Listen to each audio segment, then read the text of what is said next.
And I agree, Scott Presler does a lot for the Republican Party. Harmeet Dillon would have been a better choice when we had that option a while ago.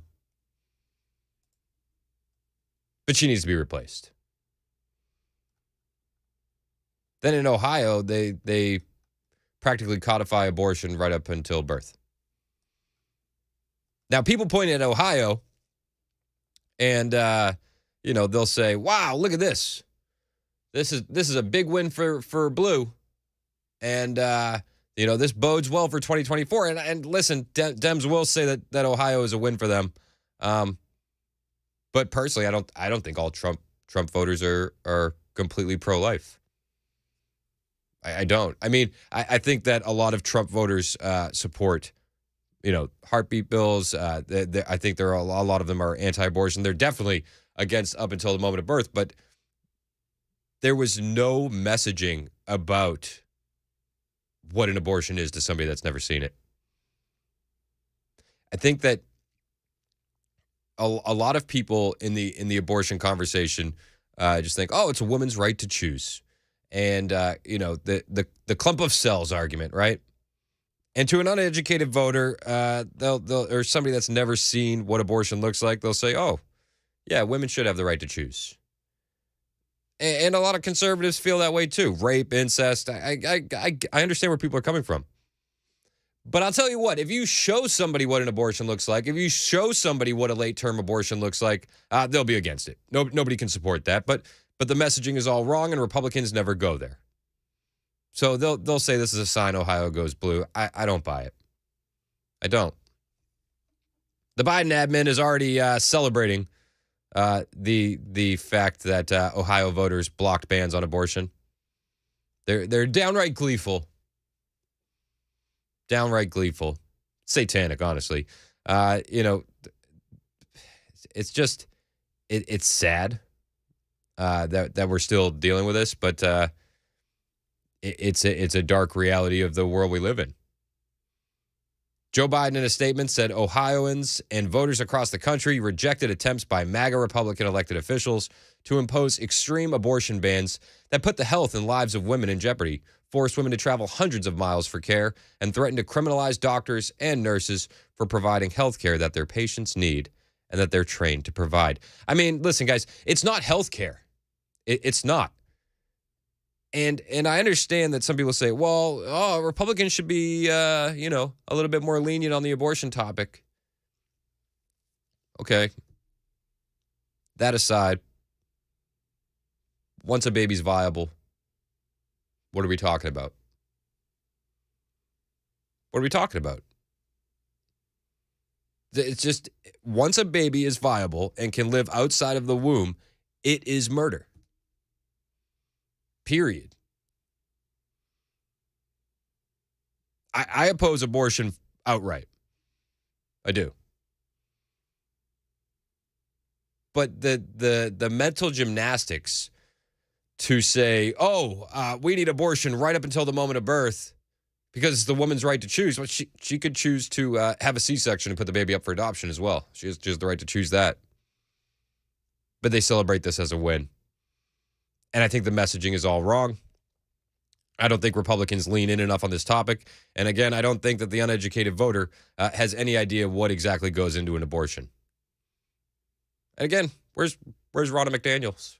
Where are the blitzkrieg of ads that we could use illustrating these points? Nowhere to be seen. Nowhere to be seen. In Virginia, they lose the state Senate, the state House. I mean, that one was pretty predictable.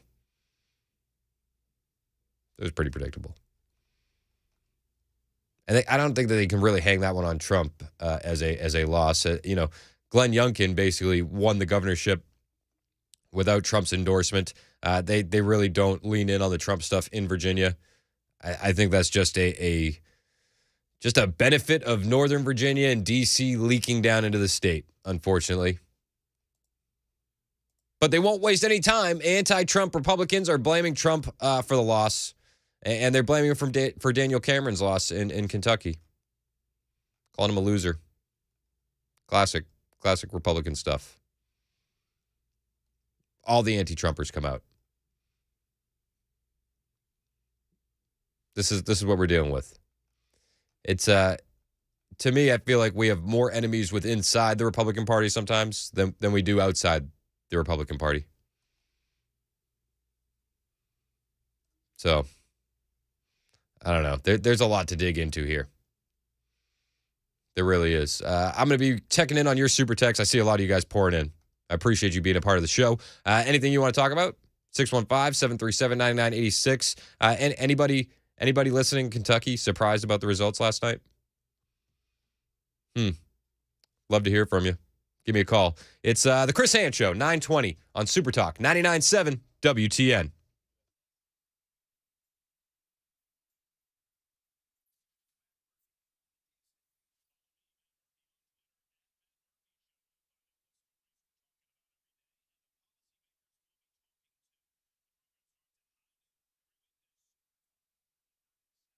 Hey, it's Chris Hand for my friends at United Structural Systems, USS. These are the guy to call if you have issues in your crawl space, foundation repair. These guys are legit. Now, the people that work there are hardworking, honest, and good guys, and they're proud of the work they do, and it's easy to see why. They have 25,000 satisfied customers in Middle Tennessee. They've been doing this work for decades. Now, they told me when I met them that this type of work, you don't know you need it until you know you need it. Weird. Well, if you haven't been down in your crawl space in a while, I suggest that you poke your head down there and look around. Have you noticed any standing water in your crawl space? Do you have wet basement walls, cracks in your basement floors? Well, that's your house trying to tell you something. And the guys at USS will check it out and bring a custom plan to fix it for you. And no matter what you may need, the guys at USS, they do it all. Crawl space floor supports, crawl space encapsulation, concrete lifting, structural repair, foundation, waterproofing, the whole nine. The guys at USS have you covered. So if you need some help with your crawl space, if you have any of these issues, call 615-488-7855, just like 25,000 other satisfied customers in Middle Tennessee did. Call USS today, 615-488-7855, or online, USSTN.com. My name is Angela Gones. I was addicted to pills for probably 15 years. I had lost my kids. I'd lost everything. I finally hit rock bottom. I graduated in December last year. I got her back. Got full custody, everything. I love working here. I get to give back what was given to me. You know, what drew me to this place is most of the people here has been through this, so they can understand more. It helps so many lives. It gives us food, it gives us shelter. That's something that we didn't have when we came here. People here really care.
Got a crash in Murray County. It is stop-and-go traffic due right now in between Kedron Road and Saturn Parkway if you're 65 northbound. Stray bullets near Belmont, and a dinner table topic you can discuss with the family tonight about debt.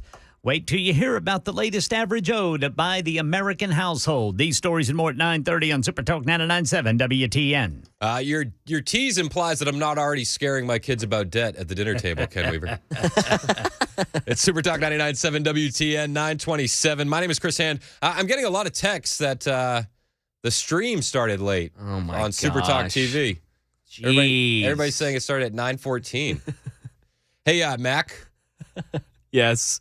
Show starts at 9. I was getting ready to say, what else did Dan Mandis unplug? Guy makes one mistake. The whole system is out to get me today. I got a text here from 4664. Lovely text. Said, abortion ads communicating the graphic nature of abortion would move the needle? Yeah, no. I disagree. Then he goes on to say, you say many dumb things. All right, that part checks out. And this is just one more. All right, that part makes sense. Fair enough. You're 2 out of 3, 4664. 2 out of 3. All right. Thanks so much for your input. You say many dumb things. You say many dumb things. Thank you. Thank you, 4664. Listen, I honestly do believe it. I don't think that many of your middle-of-the-ground voters, they hear abortion, they don't see abortion. They don't see what it does. They have no idea that limbs are removed. They have no idea what the process is. They don't know what the tools look like, and I think that our messaging is off. So, you don't think that would move the needle? Yeah, I do. I'd love to hear from 4664 why they don't think that. Why would that not move the needle? 4664, if you want to call in, you're more than welcome to. You go to the front of the line. Seriously. Even the fact that you said I say many dumb things. I'll let that part slide. Bobby in Nashville, Jennifer in Kentucky. We're going to get to your calls next. Bobby has a take on abortion. Jennifer wants to talk about Bashir. So I'm all in. It's 9:30 on Super Talk 99.7 WTN. Ken Weaver with the news.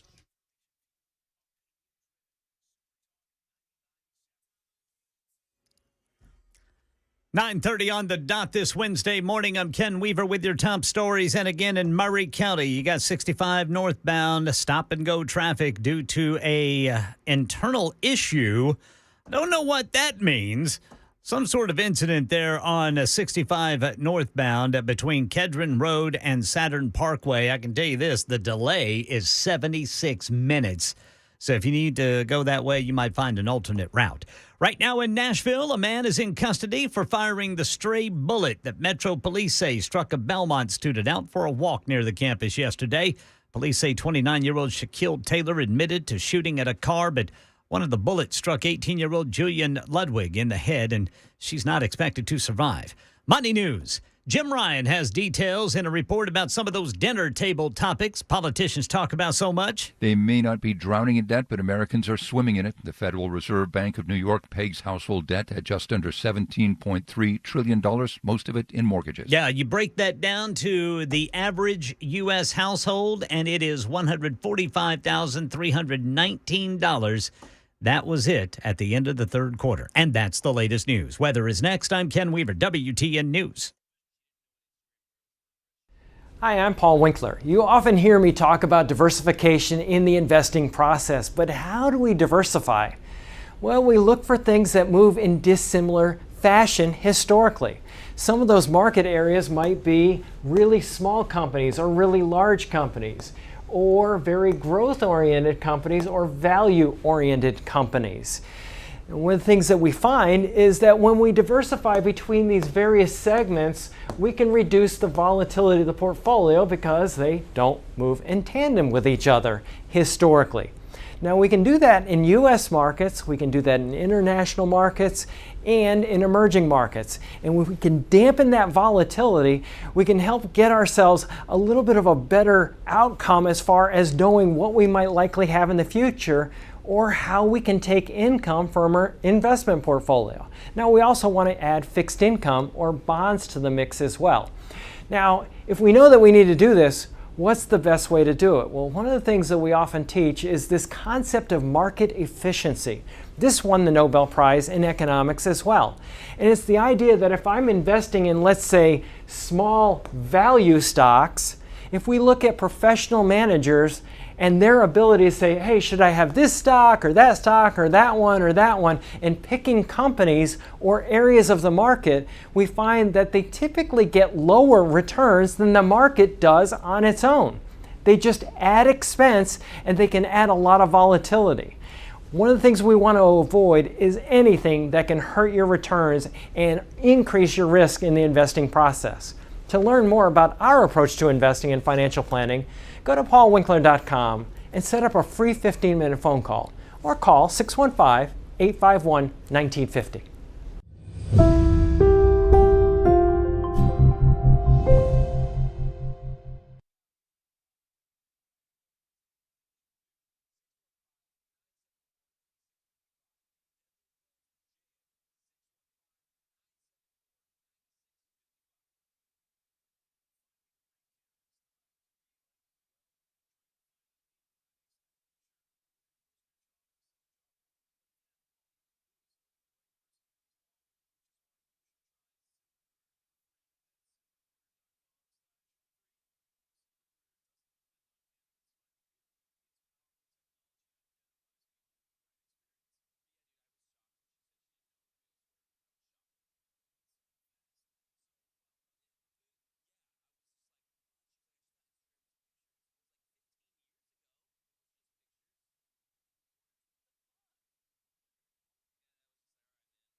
Ooh.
Well, good morning, Chris. It's good to be on with you.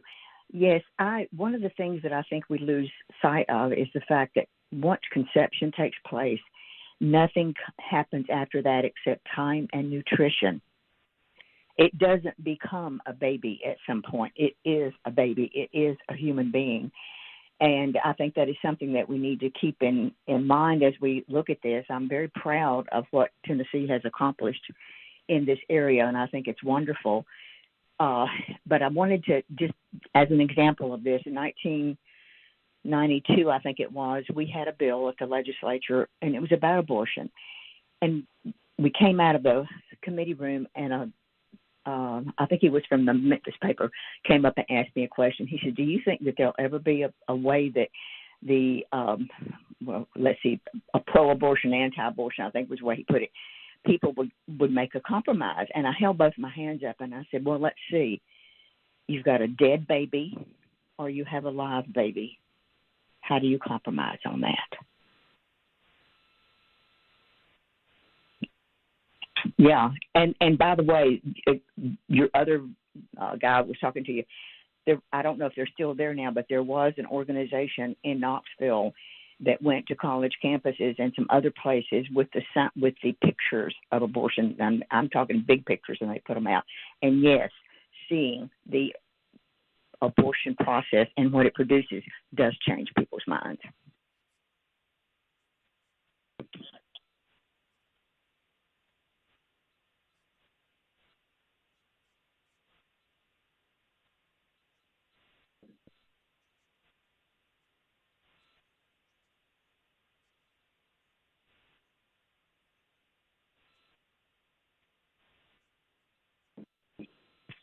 Absolutely. Absolutely. Well, thank you so much.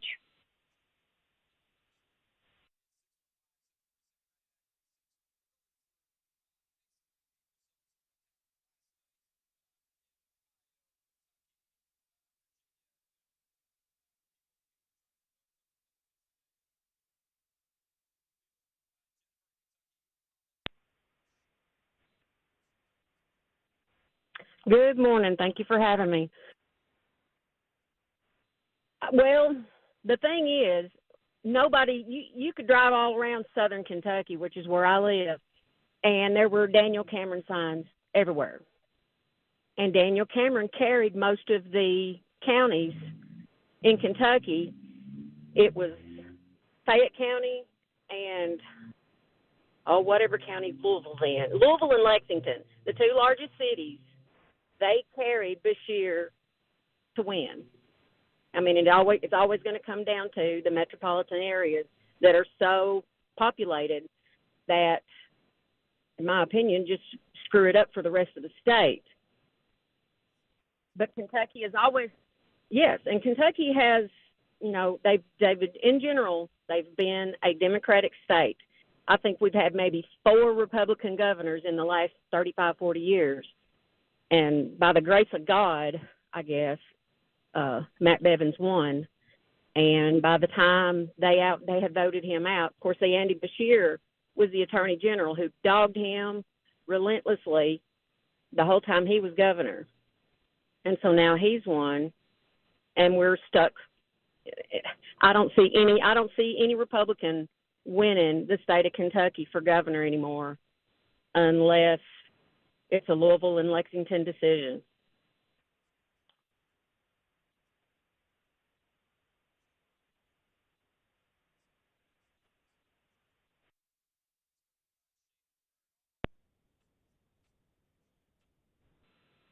Yeah, I respect your point of view and all that, but man, I think you really just tried to water down what it really was last night or yesterday. It was a complete defeat, with the exception of Mississippi, for the GOP across the board. From the circus that went on in Washington with electing a speaker, and even when we do have Republican leadership across the board, they're still weak. They can't get on the same page. I really feel like it was. The truth of it last night, it was a total defeat for the GOP, and I'm afraid that it is what's going to, with the general election next year, I don't see it any better. That's just my personal opinion.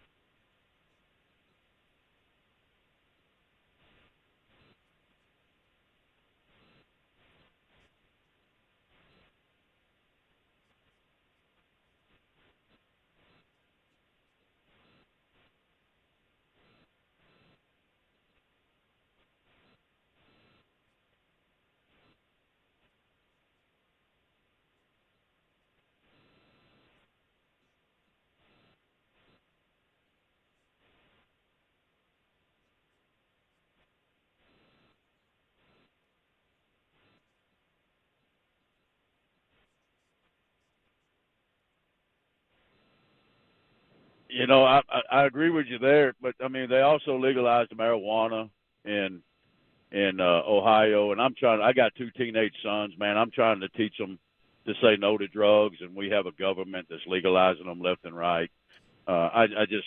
Abortion, you know, anybody that with a self-conscious would vote for the killing of an unborn innocent child. I think the lines are pretty drawn, whether it's moderate or right wing. You know, the right wing and the left wing is connected to the same bird. Amen. Yep. You're absolutely on the mark there. As far as your point to marijuana, I don't see a problem in decriminalizing it. And the reason I don't have a problem with that is I don't know if tax dollars should be spent policing it. Being in Arizona for a little bit, seeing the dispensaries on every corner, I do have a problem with that. I don't like dispensaries on every corner. I don't want storefronts. As far as like adults being able to do adult things, I don't have an issue with that. Like I don't have a problem with marijuana per se. And drugs in general, for me at least, it's not the drug. It's the crime that comes with it, right? And I don't see anybody becoming addicted to marijuana and breaking into your home and stealing your TV so they can get their fix. Man, I've got a 17-year-old son that's a senior in high school here. He started smoking pot 2 or 3 months ago. His grades are all failing. He's been kicked off the baseball team. He's in ISS every day. It's a gateway drug to a darker world. Well, you may not agree with me. Some people do. Maybe I'm so far right that I'm totally against abortion and for the good book. And no, I'm with you on that. I'm totally against abortion. I'm in on the book. Like I'm with it. But as far as marijuana being the gateway drug, I do tend to disagree with you there. I honestly think alcohol is the gateway drug. I think that alcohol lowers your decision-making ability. I would be willing to bet, and you can tell me if I'm wrong, I would be willing to bet your son drank alcohol before he smoked marijuana. Now, that I don't know. I know I was a chaplain with the sheriff's office, and when we would go into the jails and witness to people, and you would ask them where it all started with, 9 times out of 10 they would say it started with smoking pot, and it always led to something else. But, you know, everybody has their own view of it. Just back to the original point, man, I generally, for Christian conservatives, I just feel like last night was a defeat. When I got up this morning, I seen we lost again. So that's what I saw. Can I ask you, Shane, who would you put the blame for this defeat? Like who would you say holds the most blame for the defeats that we saw last night? Well, I think it's, you know, when I look at the pro-Palestinian stuff going on, the marches, all that, I just think that voice is louder than the voice of good in this hour. And poly means many, and ticks are bloodsuckers. And what I'm really learning at 44 years of age is that they feed you bull politics, man. They're going to tell you what you want to hear, but at the end of the day, they're all sitting at the same table. And so I'm not going to blame Trump. I think Trump is a good voice in this hour. I hate that the witch hunt is going on with him, and I can see that. Anybody with any sense can see that. I appreciate that, man. I just think the country is so messed up that there's not anybody that's going to be able to fix it, man. It's gone so far in the wrong direction that it would take an act of God to get it back right. Well, hey, we can pray, can't we? Amen, brother. Hey, Amen. Thanks for the call, Shane. And I honestly, I think we agree on a lot more than we disagree. That's how I feel. I got a text here from Tammy. She said, tell Shane his son is still a child and they legalized it for adults. That's different. Yeah. I'm not totally against. I think 21 too, correct? Yeah. 21 and up, I believe. Yeah. I'm not against legalizing marijuana because I don't think that we should be spending our tax dollars policing it. On the flip side, I don't think that we should be spending our tax dollars to hand out free crack pipes either. You know, I think there's a lot of things that we spend our tax dollars on that is ridiculous. I got a text here from 5543. When was the last time you heard of a high speed chase on pot? Yep. I mean, listen, I get it. I get that people that end up addicted to drugs probably smoked marijuana. It's like, okay. But they probably also smoked. They also drank alcohol. I always thought alcohol is the gateway drug, not marijuana. But you know, everybody's allowed to have a difference of opinion, and I'm not saying Shane's off the mark. I think we're actually a lot closer in our opinions than we are apart. And you know, he got bumped to the front of the line because he disagreed. But I think we agree on a lot more than we disagree on. And 1326 said, marijuana, it's better than any SSRI. Bingo. 950 on Super Talk 99.7 WTN. Be a part of the show, 615-737-9986. Your calls, your texts next. And you can find me on Twitter, Instagram, True Social, at Chris Hand on Air. Hit the follow button. I will follow back. It is Super Talk 99.7 WTN.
We really are passionate about our state. It's so beautiful, and we just want people and all Tennesseans to help us keep it that way. We really want to make sure that, you know, our beauty, and from, you know, west to east to even middle Tennessee, we want to make sure it's nice and clean for everyone to enjoy. I like to get people to volunteer and to get out there and keep our world clean, man. Litter's disgusting. No one likes it. That's right. Yeah, if you ask my wife, I've always said, keep Tennessee beautiful. That's kind of been, I think I found a t-shirt or something a long time ago. It's that marketing. Yeah. Really good job. It's like, yeah. I like that. Yeah. I mean, you know, there's no sense in throwing your trash out the window or, you know, when you're hunting or fishing, leaving the trash there on the bank or whatever. It's not It's not worth it. Currently, there are 88 million pieces of litter on Tennessee roadways at any given time in this state. Wow. And TDOT currently spends $23 million on picking up the litter, educating about the litter. The Nobody Trashes Tennessee campaign. There's some great videos out there. And I was watching the litter lessons and the show and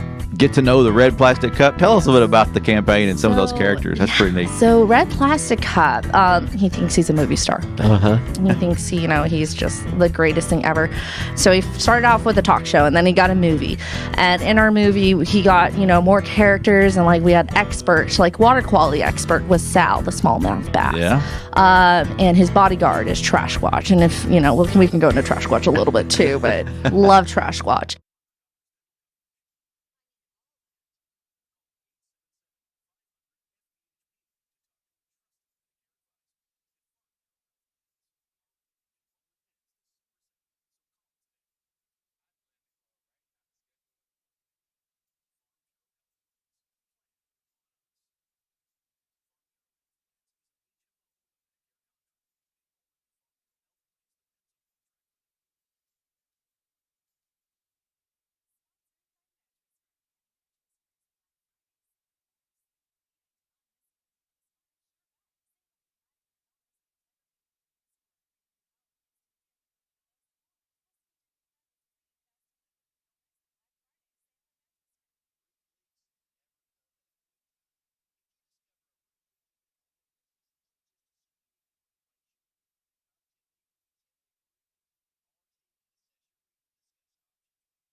More money.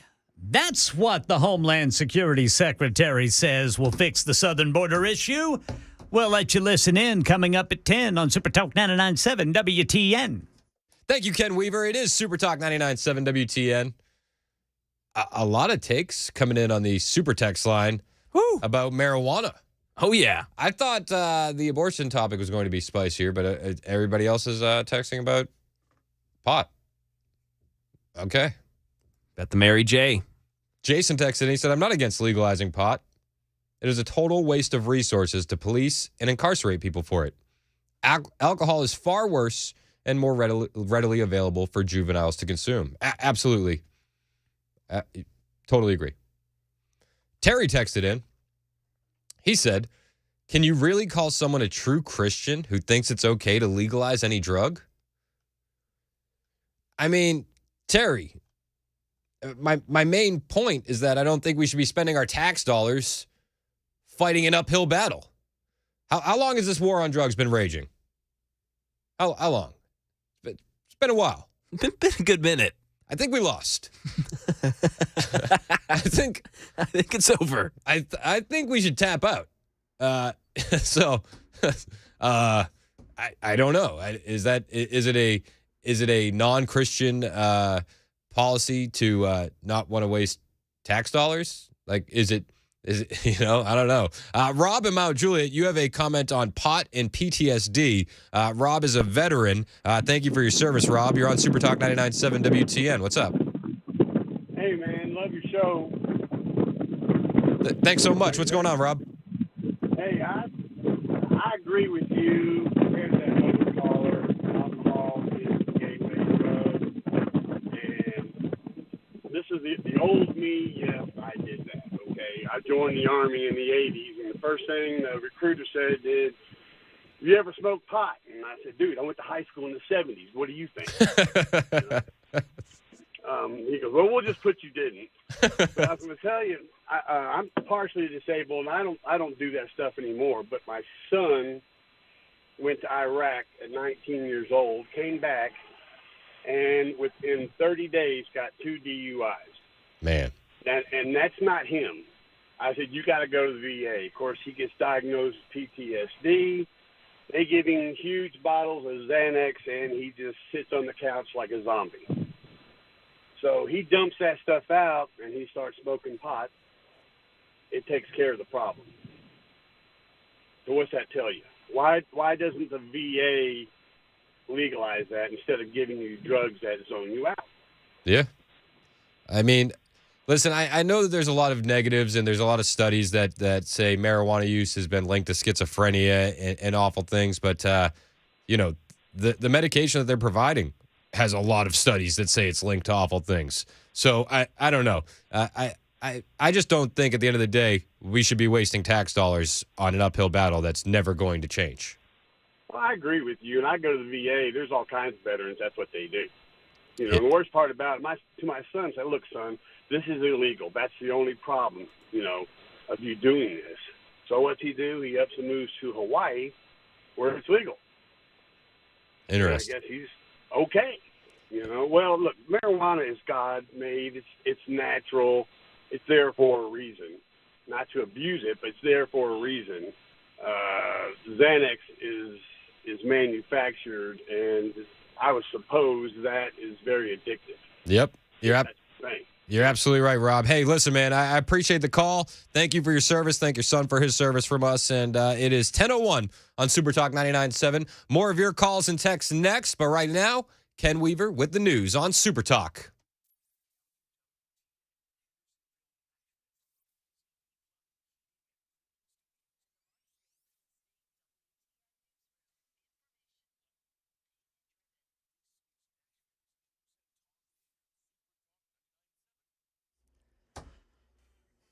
I'm Ken Weaver with your top stories. Got the full forecast in 2 minutes. And right now in our nation's capital, Department of Homeland Security Secretary Alejandro Mayorkas telling a congressional panel that the men and women of his department have stopped some 350,000 people who tried to cross the southern border.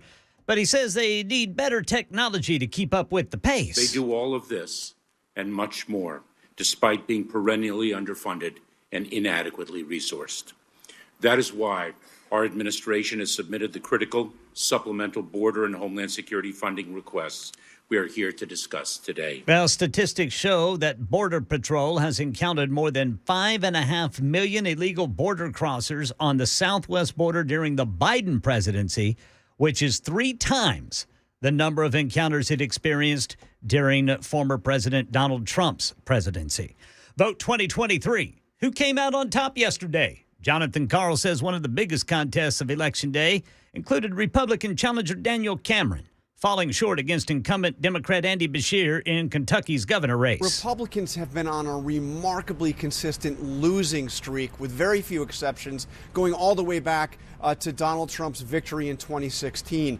And this one, despite Biden's unpopularity, despite the concerns about the economy, you saw Democrats beat Republicans in solidly Republican states. Well, the Democrats' momentum comes despite a new poll showing President Biden trailing former President Trump by 4 points in a general election matchup.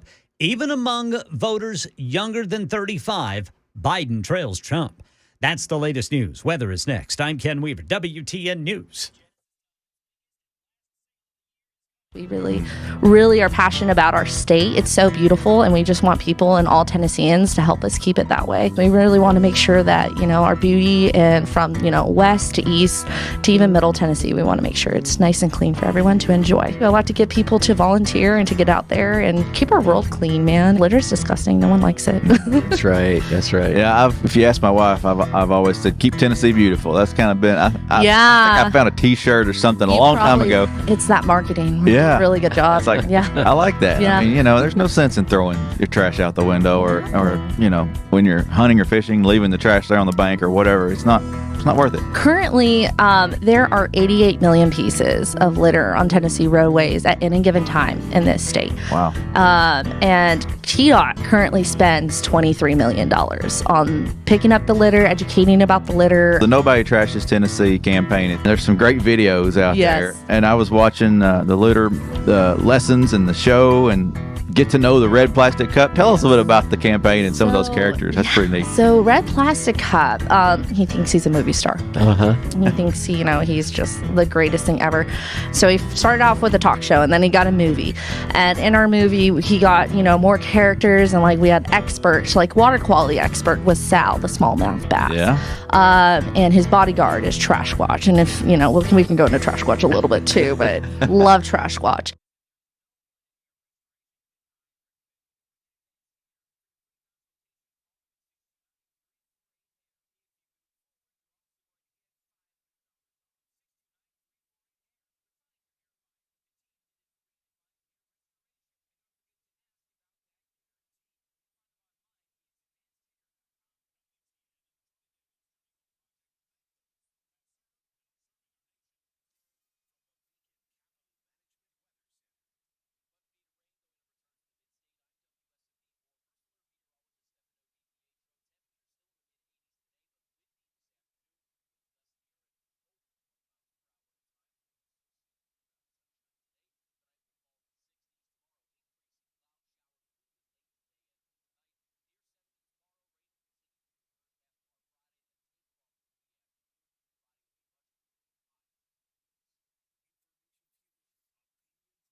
.10:06 on Super Talk 99.7 WTN. My name is Chris Hand. We're talking about the losses that the Republicans suffered yesterday in elections across the country. We won in Mississippi. That one shocked me, to be perfectly honest, with the issues they have going on there with their water. That was a surprise. I thought we had a better chance in Kentucky than Mississippi. But we had some losses. Not shocking. Nothing. I wasn't really oh my gosh, how did that happen with any of them? But a little surprising, right? I don't know. Just yesterday, CNN was saying that we have the enthusiasm to vote as Republicans. And just in terms of motivation, Aaron, we are seeing in our poll that Republican and Republican-leaning independent voters, 71% of them extremely motivated to vote. 61% of Democrats and Democratic leaners say so. That's an enthusiasm advantage. As I said, we had an enthusiasm advantage. It didn't play out that way. Mike in Lawrenceburg, you have a comment on yesterday's elections. You're on Super Talk 99.7 WTN. What's up, Mike? Yes, sir. I wish that we could get the state like the Electoral College, where every county has one vote for the governor or the president, because it seems that 1 or 2 counties will carry the whole state instead of every county have one vote toward who's ever elected. I'm sorry. So what is your question? Why can't we change that? Yeah, because you have like 1 or 2 counties that are all blue, and that'll carry the whole state when the rest of the state might be red. And every county should have one electoral vote toward whoever the federal state elected is. Yeah, I mean, we could go into hypotheticals. It's just nothing's going to change in that arena. You know what I mean? Yeah. I it just says that one or 2 counties that'll be solid blue that are mostly heavy populated, but the rest of the state will be red, but in the blue state will win. But that doesn't carry the overall view of the state.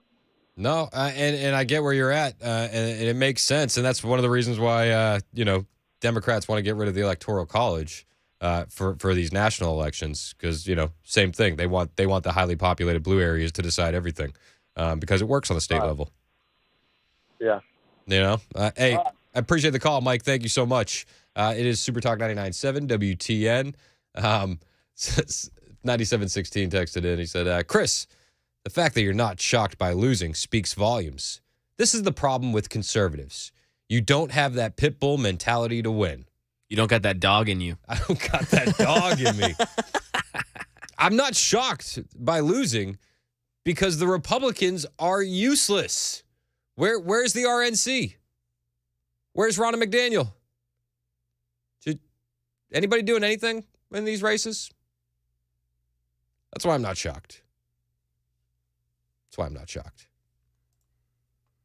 I just have to share this real quick. I just got terrified looking up at the TV. The View was on, and that comes on. That's terrifying in itself already, right? That just takes a second. But then who do I see on the View this morning, Chris? It's Hillary Clinton. Oh, yeah. So I had to just real quick. They're all running shadow campaigns. That's what I was getting ready to say. Interesting she's on today. Mm-hmm. Yeah, I mean, everybody knows that Biden is floundering, and that's why we're seeing Gavin Newsom tackle kids in China, and that's why we're seeing Hillary on the View. Yeah. I mean, if I was Gavin Newsom's team and he's running for president, I'd be like, do you want a president that's tough on China? And then just play the video of Newsom tackling that kid. Slam dunk. Only one man went to China to face the problem head on. just over and over. Repeating him tackling that Chinese kid. Yeah. Yeah, boy, they are they are giving her the show. She is she's the one speaking. She is the show. Yeah. It was her turn, you guys. Yeah. It was her turn. Hopefully. I mean, if there's anybody less favorable than Joe Biden, it would be Hillary Clinton, right? Yeah. I don't know. I don't know why they would think that she would be a viable candidate. Maybe it's just her that thinks she's a viable candidate. It could be. She definitely thinks she is. She enjoy. Yeah. Terrible. The View is terrible. This is what they do. It really is, man. That show is awful, and it cracks me up whenever they go to the the people in the seats. They're all wearing masks. Still? Yeah. Oh wow. Why? I didn't even see that. I don't know. It's ridiculous. I mean, come on, guys. Why? Why do they do that? Because we're freaking out, man. Oh, Hillary's gotta be scared, yeah. They're screaming and cheering. I don't want any spittle going on with people in front of them. Let's go to Dan on line 1. You have a comment on Ronna McDaniel. Dan, you're on Super Talk 99.7 WTN. What's up? As far as Romney McDaniel goes, I knew when she was just reelected last year. How long is she in for? Mac, find out how long her term is for. I mean, she shouldn't have been reelected in the first place. She is absolutely useless. I know that. She embodies the uselessness of the Republican Party. She's a moderate, Mitt Romney's her uncle, I think. Yeah, it's Ronna McRomney. It's terrible, but it's not shocking. Mac made the joke, I don't got that dog in me. Ronna McDaniel doesn't have that dog in her. As long as she's in there, we're in trouble, man. Yep. You're absolutely right. I'm older than you. I'm 69. I remember when they said Nixon was a conservative. We now know he wasn't. But what I'm getting at is the Republican Party, they never really were that conservative, you know? Yeah. I mean, it's the Republican, they're just liberals going the speed limit. Yeah, so when I hear people say they don't have the spine, the cojones, the backbone, whatever, in my lifetime, they just never were that conservative. It's always been the losers like Bob Dole, Bob Michael, Boehner. Yep, you're absolutely right. Gerald Ford, Nelson Rockefeller. I was from New York. Rockefeller, you know. Yep. It was always George Romney, governor of Michigan. I remember they were always. It was always the liberal establishment, and Ed Meese was the one that put it best. He said, "Bend over and grab your ankles." You remember him saying that? Yeah. Hey, thanks for the call. Yeah, thanks. I'll see you. Hey, man, I appreciate you. Hey, somebody texted in and said the audience. They seem like a hater. 4559. The audience today in The View is not wearing masks. You dolts. Can you confirm that they're wearing masks? Yeah, it's on commercial when they come back. They're wearing masks. Yeah, we'll see. Yeah, when they show the sheep, I'll see. I can't find the exact term length for McDaniel, but she's not running for a fifth term. I found. Woohoo! Yay! I'm still getting a bunch of texts on the marijuana legalization question. Larry 2 texted in. We have a couple Larrys here. This is Larry 2. Gotcha. Oh, yeah. It's not a power ranking system. Of course, no. He was just the second one entered into the system. Yes. So I just want to make that clear. But he says, well, let's just see. By your way of thinking, Chris, the battle against drugs is lost, so we should just surrender. Well, if that's true, we not also give up on our republic and let the racist socialist wins. You have obvious BS logic. Okay. The war on drugs has been going on for how long? Since Nancy Reagan said, just say no. Mm-hmm. We've spent billions. We haven't gained any ground at all. No ground. No ground. So why don't we take the money that's being used in the war on drugs and, secure the southern border? I just don't. I don't understand the point of throwing tax dollars at a problem that is not going to be fixed. And Larry, too, you may be against it, but a lot of the country is in favor of legalizing marijuana.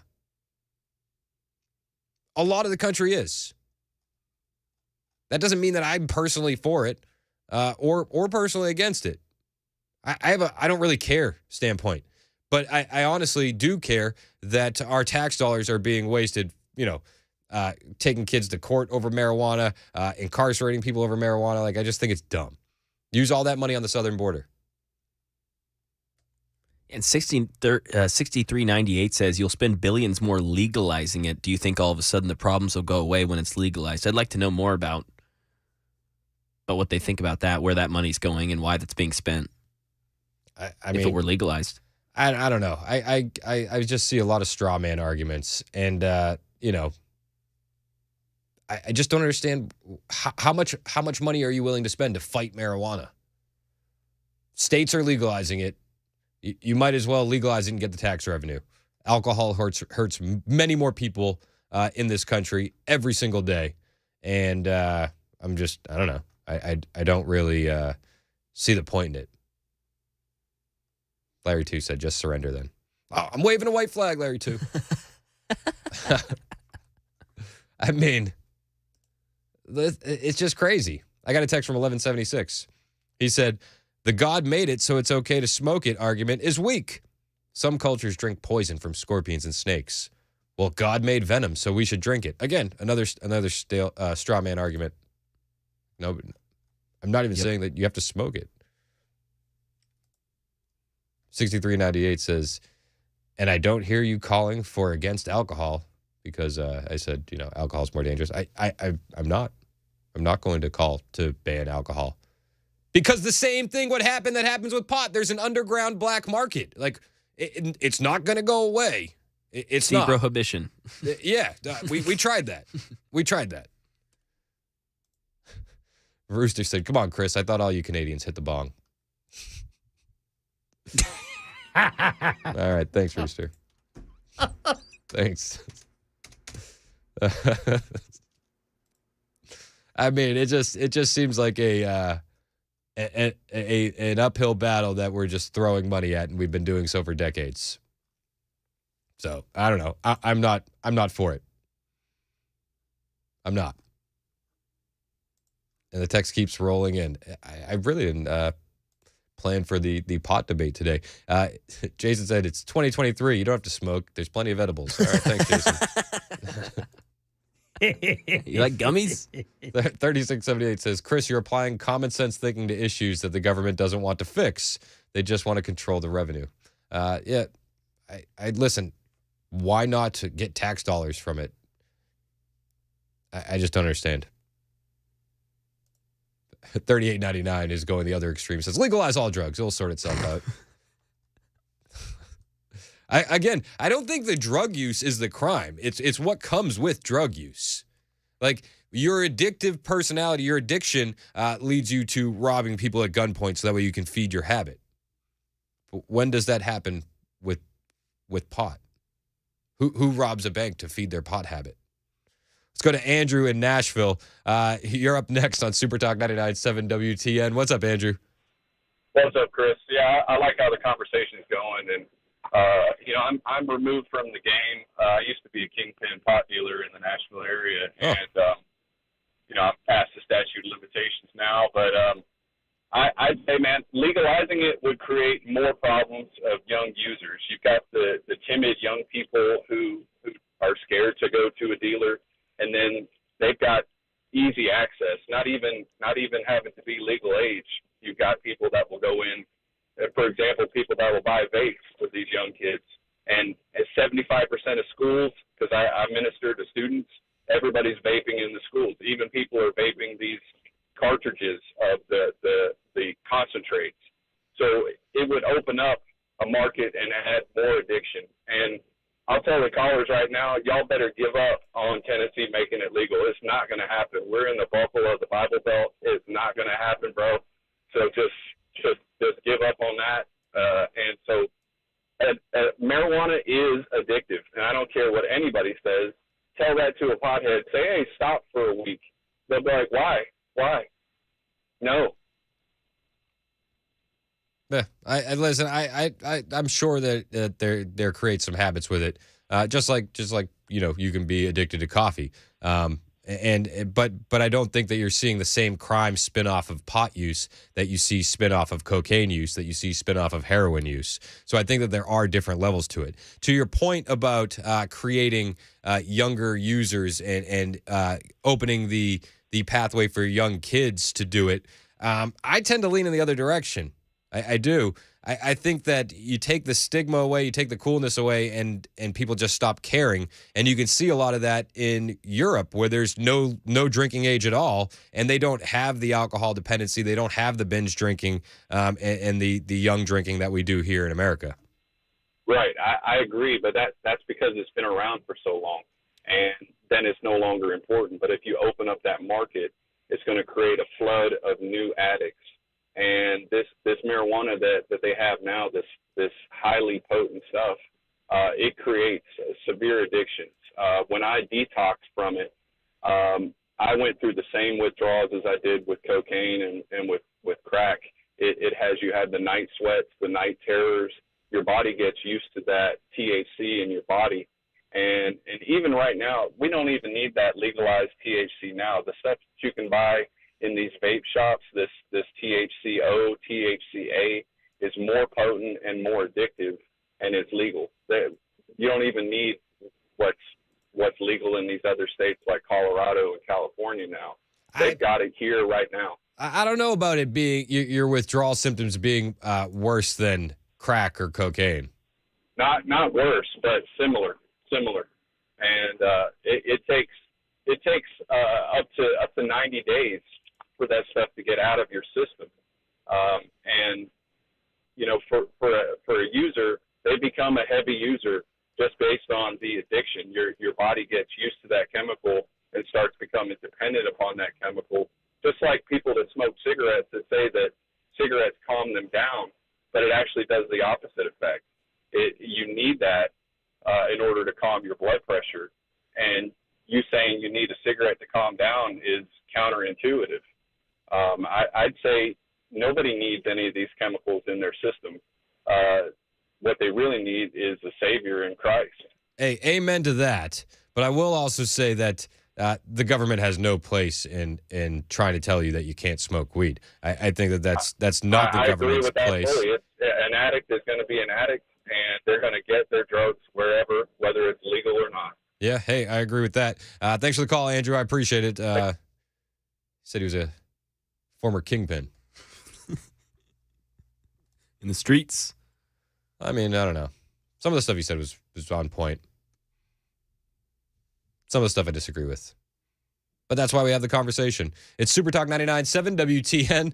1326 said, that last caller made me need a cig. 1023 on Super Talk 99.7 WTN. I'm Chris Hand. Find me on Twitter, True Social, Instagram, at Chris Hand on Air. It's Super Talk 99.7 WTN.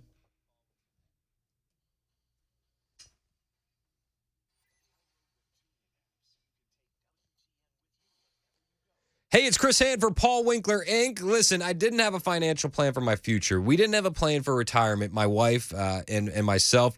We didn't know what the future would hold for our 4 kids financially. But now, because we linked up with Paul and his team, we have a plan and we have the confidence that we're going to execute it. Now, Paul and his team hold themselves to a higher level of fiduciary standard than is required. Because of that, I got to tell you I'm paid every time this commercial airs.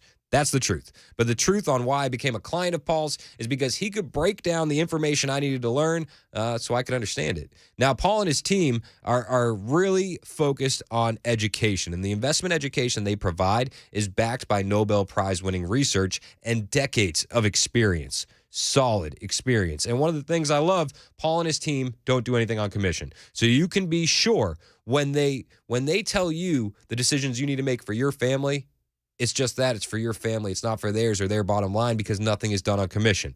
So if you need a financial advisor, you need a financial planner, you need to talk to Paul Winkler and his team at Paul Winkler, Inc. Check them out. Every office is run by a degreed planner with over 20 years of experience, and you can feel the difference between Paul's team and the rest because that experience equals confidence. Talk to one of his team members today by setting up a complimentary 15-minute phone call on his website, paulwinkler.com. That's paulwinkler.com, or call 615-851-1950.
Well, the Homeland Security Secretary is on Capitol Hill telling a congressional panel in charge of the purse strings they need more money to handle illegal immigration. We'll tell you about it at 10:30 on Super Talk 99.7 WTN. Thank you, Ken Weaver.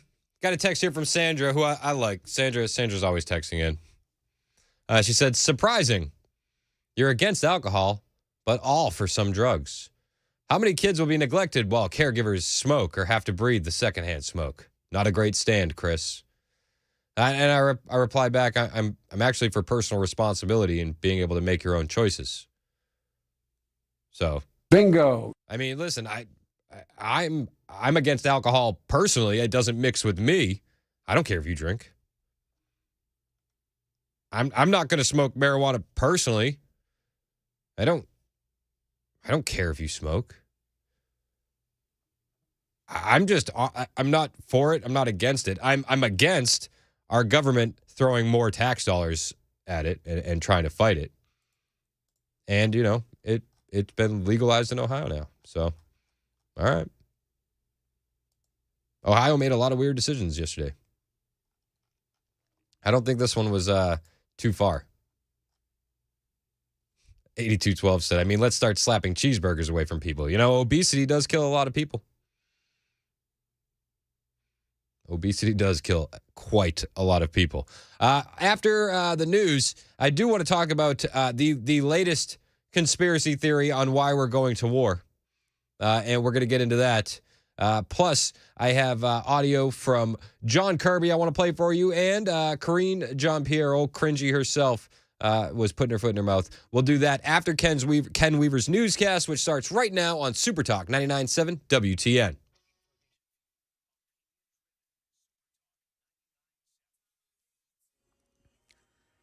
$10:30 on the dot this Wednesday morning. I'm Ken Weaver with your top stories. Full forecast in 2 minutes.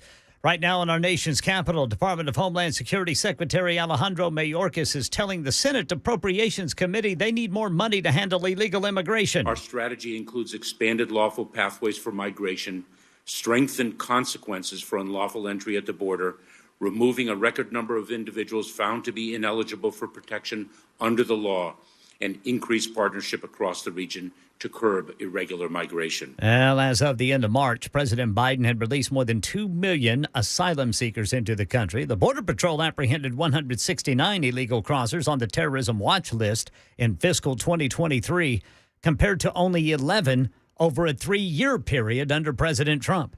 And right now in Nashville, Metro Police say the Belmont student hit by a stray bullet yesterday afternoon is not expected to survive. They say 18-year-old Julian Ludwig was out for a walk near the campus in the Edge Hill Community Memorial Gardens Park when she was shot in the head. Channel 4 says police arrested 29-year-old Shaquille Taylor, who they say was firing a gun at a car, but striking Ludwig instead. That's the latest news. Weather is next. I'm Ken Weaver, WTN News. Hi, I'm Paul Winkler. You often hear me talk about diversification in the investing process, but how do we diversify? Well, we look for things that move in dissimilar fashion historically. Some of those market areas might be really small companies or really large companies, or very growth-oriented companies or value-oriented companies. One of the things that we find is that when we diversify between these various segments, we can reduce the volatility of the portfolio because they don't move in tandem with each other historically. Now, we can do that in U.S. markets, we can do that in international markets, and in emerging markets. And when we can dampen that volatility, we can help get ourselves a little bit of a better outcome as far as knowing what we might likely have in the future or how we can take income from our investment portfolio. Now, we also want to add fixed income or bonds to the mix as well. Now, if we know that we need to do this, what's the best way to do it? Well, one of the things that we often teach is this concept of market efficiency. This won the Nobel Prize in economics as well. And it's the idea that if I'm investing in, let's say, small value stocks, if we look at professional managers and their ability to say, hey, should I have this stock or that one, and picking companies or areas of the market, we find that they typically get lower returns than the market does on its own. They just add expense and they can add a lot of volatility. One of the things we want to avoid is anything that can hurt your returns and increase your risk in the investing process.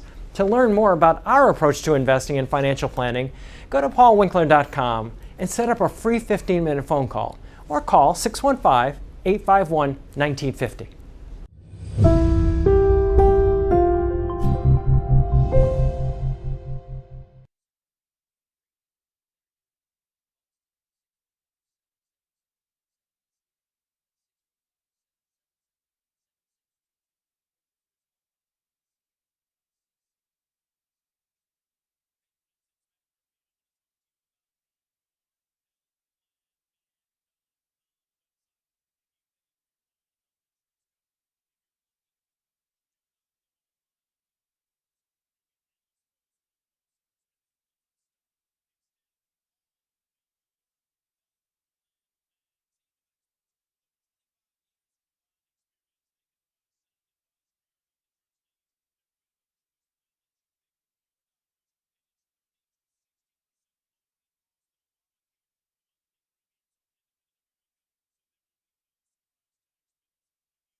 Super Talk 99.7 WTN. My name is Chris Hand.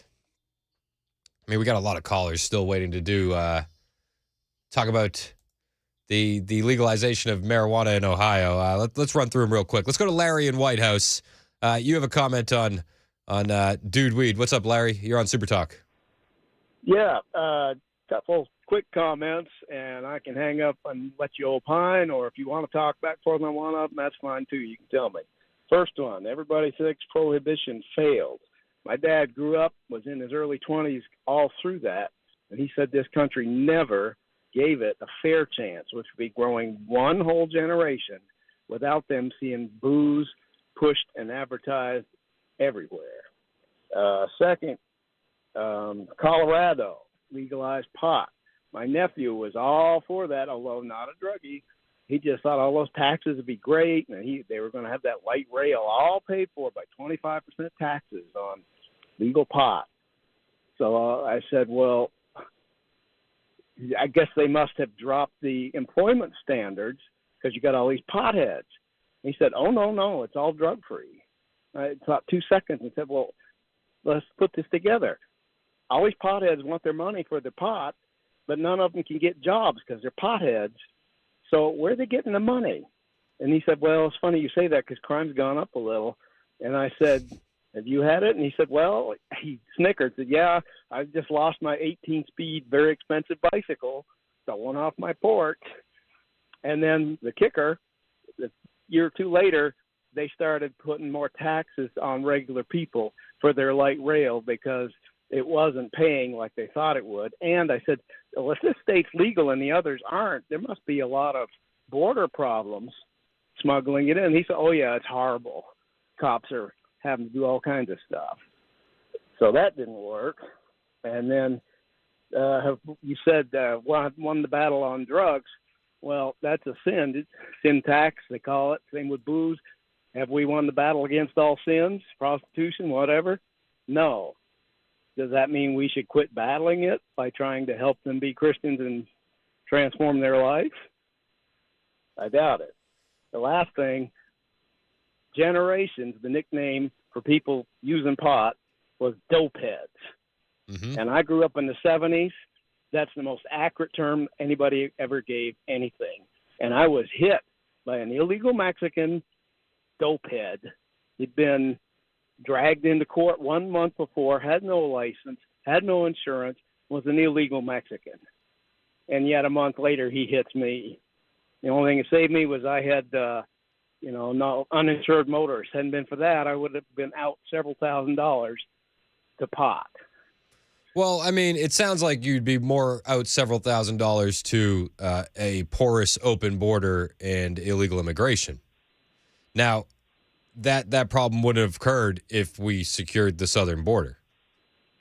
Well, I'm a CDL driver, and you drive Nashville, I'm sure. Yes, sir. How many near accidents or accidents? I see accidents every single day. And a lot of those are dope-headed drivers out of their gourd, not in good control of their faculties, either due to pot or booze. And listen, I don't want a storefront on every corner selling marijuana. I just don't want our tax dollars fighting it. I just think it's silly. But I get where you're at, and I think Colorado's a hellhole too. I wouldn't want to live there. And I made the point earlier when I was in Arizona, I didn't like seeing storefronts selling pot. I'm not for it. I don't. But that being said, I don't think it's the government's job to step in and play parent to their citizens.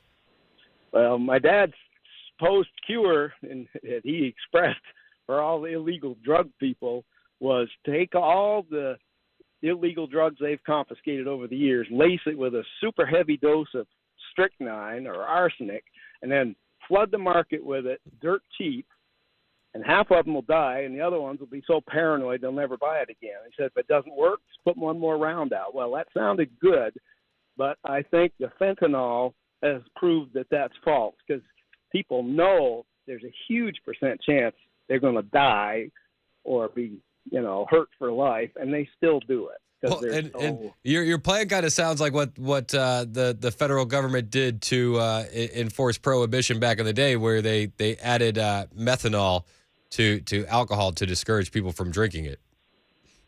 Well, I didn't know about that, but I did know about all the metal pipes that poison people by the bootleggers. The same difference, I guess. No, I mean, the U.S. government actually intentionally poisoned people during alcohol prohibition. Scare them, yeah. Yeah, exactly. To scare people away from moonshine. And they did that. They added poison to alcohol. So listen, I mean, I feel like we'll disagree on this, and that's okay. I know not everybody's going to agree with my take on it. I just think there's a lot better of ways to spend our tax dollars. I appreciate your call, though, Larry. Thanks for chiming in. Let's go to David in Smyrna. You're next on Super Talk 99. Oh, David in Columbia. I'm sorry. David, you're next on Super Talk 99.7 WTN. Hey, Chris. It's good to talk to you. The reason why I'm calling is I'm totally against it. And the reason why I say that is, I'm originally from Oregon, and one of the first states to legalize it, right? Yep. And things did not stop there. They practically legalized everything in Oregon, and then after they do that, then they have these needle exchange programs. And I don't know if you know much about Portland, but it's not a great place. Everybody's drugged out of their minds. It's pretty similar to California. I heard that the Antifa parts were pretty nice. Yeah, no, we live in Tennessee now, and I'm very thankful that we're here and away from that mess for sure. No, absolutely. I mean, I don't think that. I think there's a difference between. I'm for decriminalization, not exactly for legalization. Just to be clear, I don't want storefronts selling it on every corner. I just don't think that this is a battle that our fearless leaders in government can fix. by fighting against it, and I just think it's a waste of money and just dumb. No, and I understand, but in Oregon there is a storefront on every corner. Yeah, no, and there's a storefront basically on every corner in Arizona too, in Phoenix when I was down there, and I didn't particularly like that either. I get it, man. Thanks for the call. I appreciate you. Let's go to David in Smyrna, who has a comment on this drug issue. This will be our last call on this. David, what's up? You're on Super Talk. What's going on, Chris? It's your favorite conservative Hebrew. I still have spent about 25 plus years in the restaurant biz. I've worked everywhere from James Beard Award nominated chefs to mom and pop diners.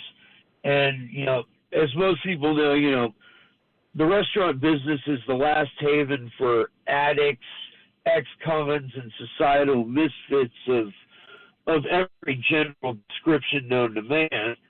And when I was younger and I was working fine dining, and I was a 19 to 22-year-old stoner, and oh yeah, I can do anything when I'm high. And I remember going into work stoned out of my gourd, and my psychopathic Italian chef, imagine it's an Italian Gordon Ramsay but with a coke habit.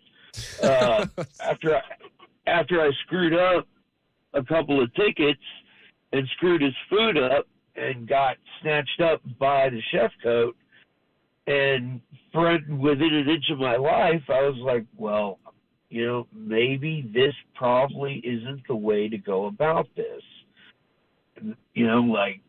So you talk about personal responsibility, you learn real fast, this is not the way to go to work. This is maybe the way that I'm going to unwind after work. But as far as I view it just like alcohol. I'm not going to get behind the wheel of the car, and I sure as hell am not going to go to work doing it. But I agree with you.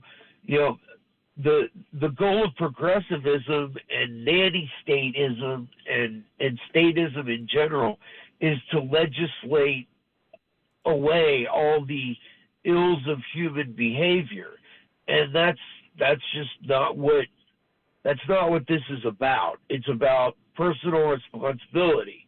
And people will say, well, why, where do you draw the line?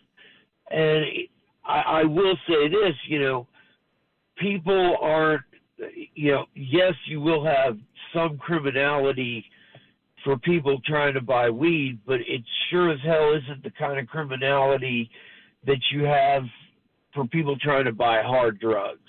No, and I think there's levels to it, and I agree with you. I appreciate the call, David. Thank you so much. He said an Italian Gordon Ramsay on coke. That made me chuckle. Yeah. Also, he it's said the scary side. And he said, "I'm your favorite conservative." What do you say? Conservative Hebrew. Conservative Hebrew. Yeah, he's called in on the Israel Hamas conflict before. Yeah, I like that guy. I do. All right, so there is stuff happening. Hillary Clinton is on The View, and she's saying if President Trump wins in 2024, it would be an end to our country as we know it. Well, how do we know the country right now? Well, the economy's failing, the border's wide open. It looks like we're heading towards another endless war in the Middle East. So if Trump winning in 2024 is the end of the country as we know it currently, sign me up. Sign me up, because the country we know right now is a mess. What, in your view, would happen if he were to be reelected? Oh, I can't even think that, because I think it would be the end of our country as we know it. And I don't say that lightly. I hated losing. Oh, yeah, we know. We know. You spent about 6 months going, Russia! And I especially hated losing to him because I had seen so many warning signals during the campaign. It was her turn. But I immediately said, look, we have to give him a chance. We've got to support, the president we have. And Did she say that? Right. Do you remember that? Do you remember her saying that? I remember all the news and articles I read about that, Chris. Oh, wait a minute. Oh, I'm back to reality. Yeah, whatever. Yeah, remember that time Hillary Clinton said we got to support Trump? What? I think Hillary Clinton's on the pot. I meant it, and I tried really hard. And then literally from his inauguration on, it was nothing but, accusing people of things, making up facts, denying the size of the crowd at his own inauguration. And everything that I worried about, I saw unfolding. And so I think that he'd be even worse now because he was somewhat restrained, believe it or not, in the first term by people who he hired because he thought they would go along with him, and they stood up to him. Yeah, I agree. He was kind of restrained in his first term, and it was the rhinos that exposed themselves that were all around him in a circle. And I do think he's going to be more dangerous if he wins another term because he knows the deep state a little bit better. He knows the bureaucratic state a little bit better.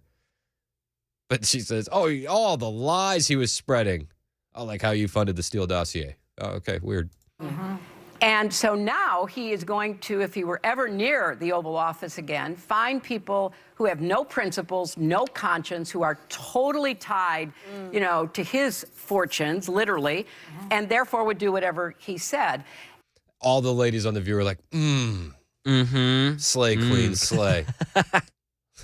He's going to find people that, you mean he's not going to surround himself with rhinos and bureaucrats again because he knows better? Oh, weird. And so the wreckage is almost unimaginable. When I was Secretary of State, I used to talk about one and done. And what I meant by that is that people would get legitimately elected, and then they would try to do away with elections and do away with opposition and do away with a free press. And you could see it in countries where... Is she describing Joe Biden? Hitler was duly elected, right? Here we go, Hitler. And so all of a sudden, somebody with those tendencies, those dictatorial, authoritarian tendencies would be like, oh, okay, we're going to shut this down. We're going to throw these people in jail. And they didn't usually telegraph that. Trump is telling us what he intends to do. We need to listen. And all this as they're politically persecuting Donald Trump with 91 indictments and trying to make him campaign from a jail cell in a courtroom. Yep. Thanks, Hillary. Thanks, Hill Dog. All right, I do want to get to the conspiracy theory about us going to war. And what everybody on the internet is saying is a red flag that the U.S. will be involved in kinetic warfare very soon. Everybody's been talking about it. So we'll talk about it after the break. It's 10:51 on Super Talk 99.7 WTN.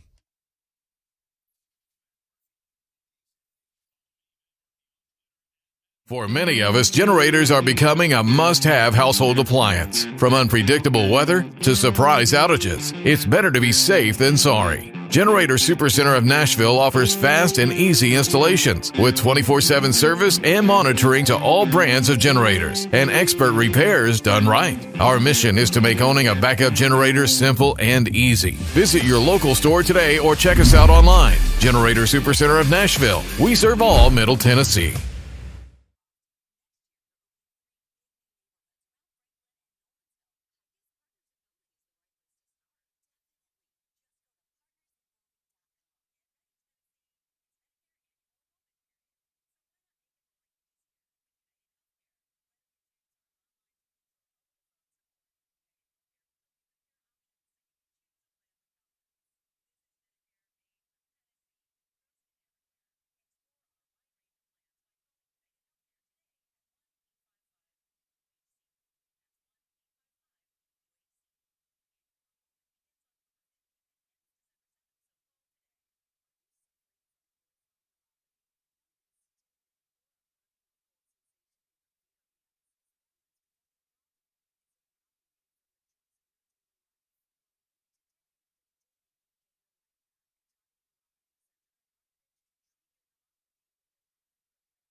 Republican reaction to yesterday's Democratic victories. Another record level of debt has been reached in America.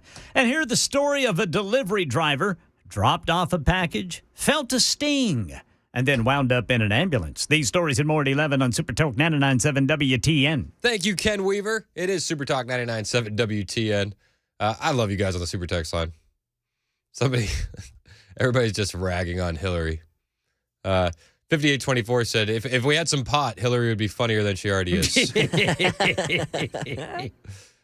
Jennifer texted in and said, Hillary Clinton can ramble on about whatever she wants. There's one fact that will never change. She will always be known as the one Trump beat. It was her turn, too. Now, that's good. She made the comment that the things that she feared the most started coming true when Trump became president. I remember a time when they said Trump would start World War III. Yeah. Still, looks more like a Biden thing. But people are saying that, all the conspiracy hat wearers are saying war is coming. And they're pointing at a new U.S. Army ad to say that war is coming. What's the deal with this Army ad? Why is this a big red flag in their new recruitment commercial for the U.S. Army? Well, I will tell you what the red flag is and why people are absolutely freaking out about it. After Ken Weaver's Newscast, which starts right now on Super Talk 99.7 WTN.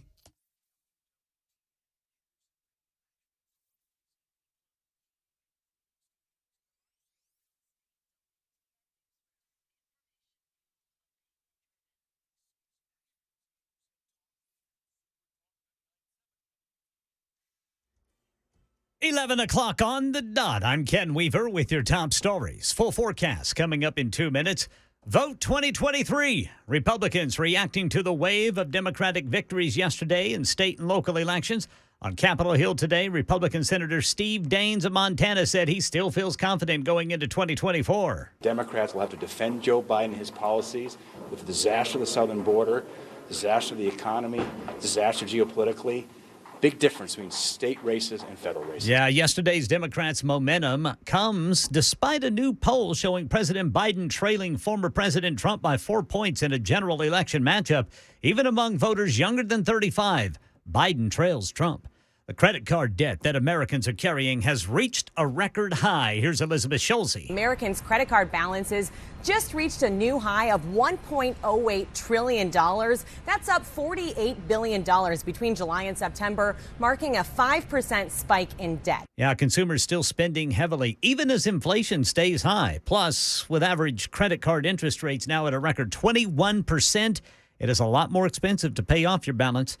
An Amazon delivery driver is describing her weeks-long recovery from a rattlesnake bite. Rhiannon Alley has more. Monet Robinson says she was delivering packages in Palm City, Florida, when she felt a sting on her leg. Scanned the package, put it down, and then go to take the picture. I felt like a bee sting. But it was not a bee. It was an eastern diamondback rattlesnake. The highly venomous snake was still at the front door when deputies arrived. It was coiled up by the Amazon package. Robinson and a neighbor called 911, not realizing the seriousness of the bite until she got in the ambulance. And I could hardly breathe because my airway was like closing. My throat was like swelling. Robinson spent nearly 3 weeks in the hospital fighting for her life. That's the latest news. Weather is next. I'm Ken Weaver, WTN News. My name is Angela Gomes. I was addicted to pills for probably 15 years. I had lost my kids. I'd lost everything. I finally hit rock bottom. I graduated in December last year. I got her back. Got full custody, everything. I love working here. I get to give back what was given to me. You know, what brought me to this place is most of the people here has been through this, so they can understand more. It helps so many lives. It gives us food, it gives us shelter. That's something that we didn't have when we came here. People here really care.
It's 11:04 on Super Talk 99.7 WTN. So are we going to war? Everybody says this new U.S. Army commercial really just puts the nail in the coffin on that, and that we obviously are going to war because of this new commercial. So I'm going to play this commercial for you, then we're going to talk about it. This is the new U.S. Army recruitment ad, all right? Right here. Some soldiers, they're on a helicopter.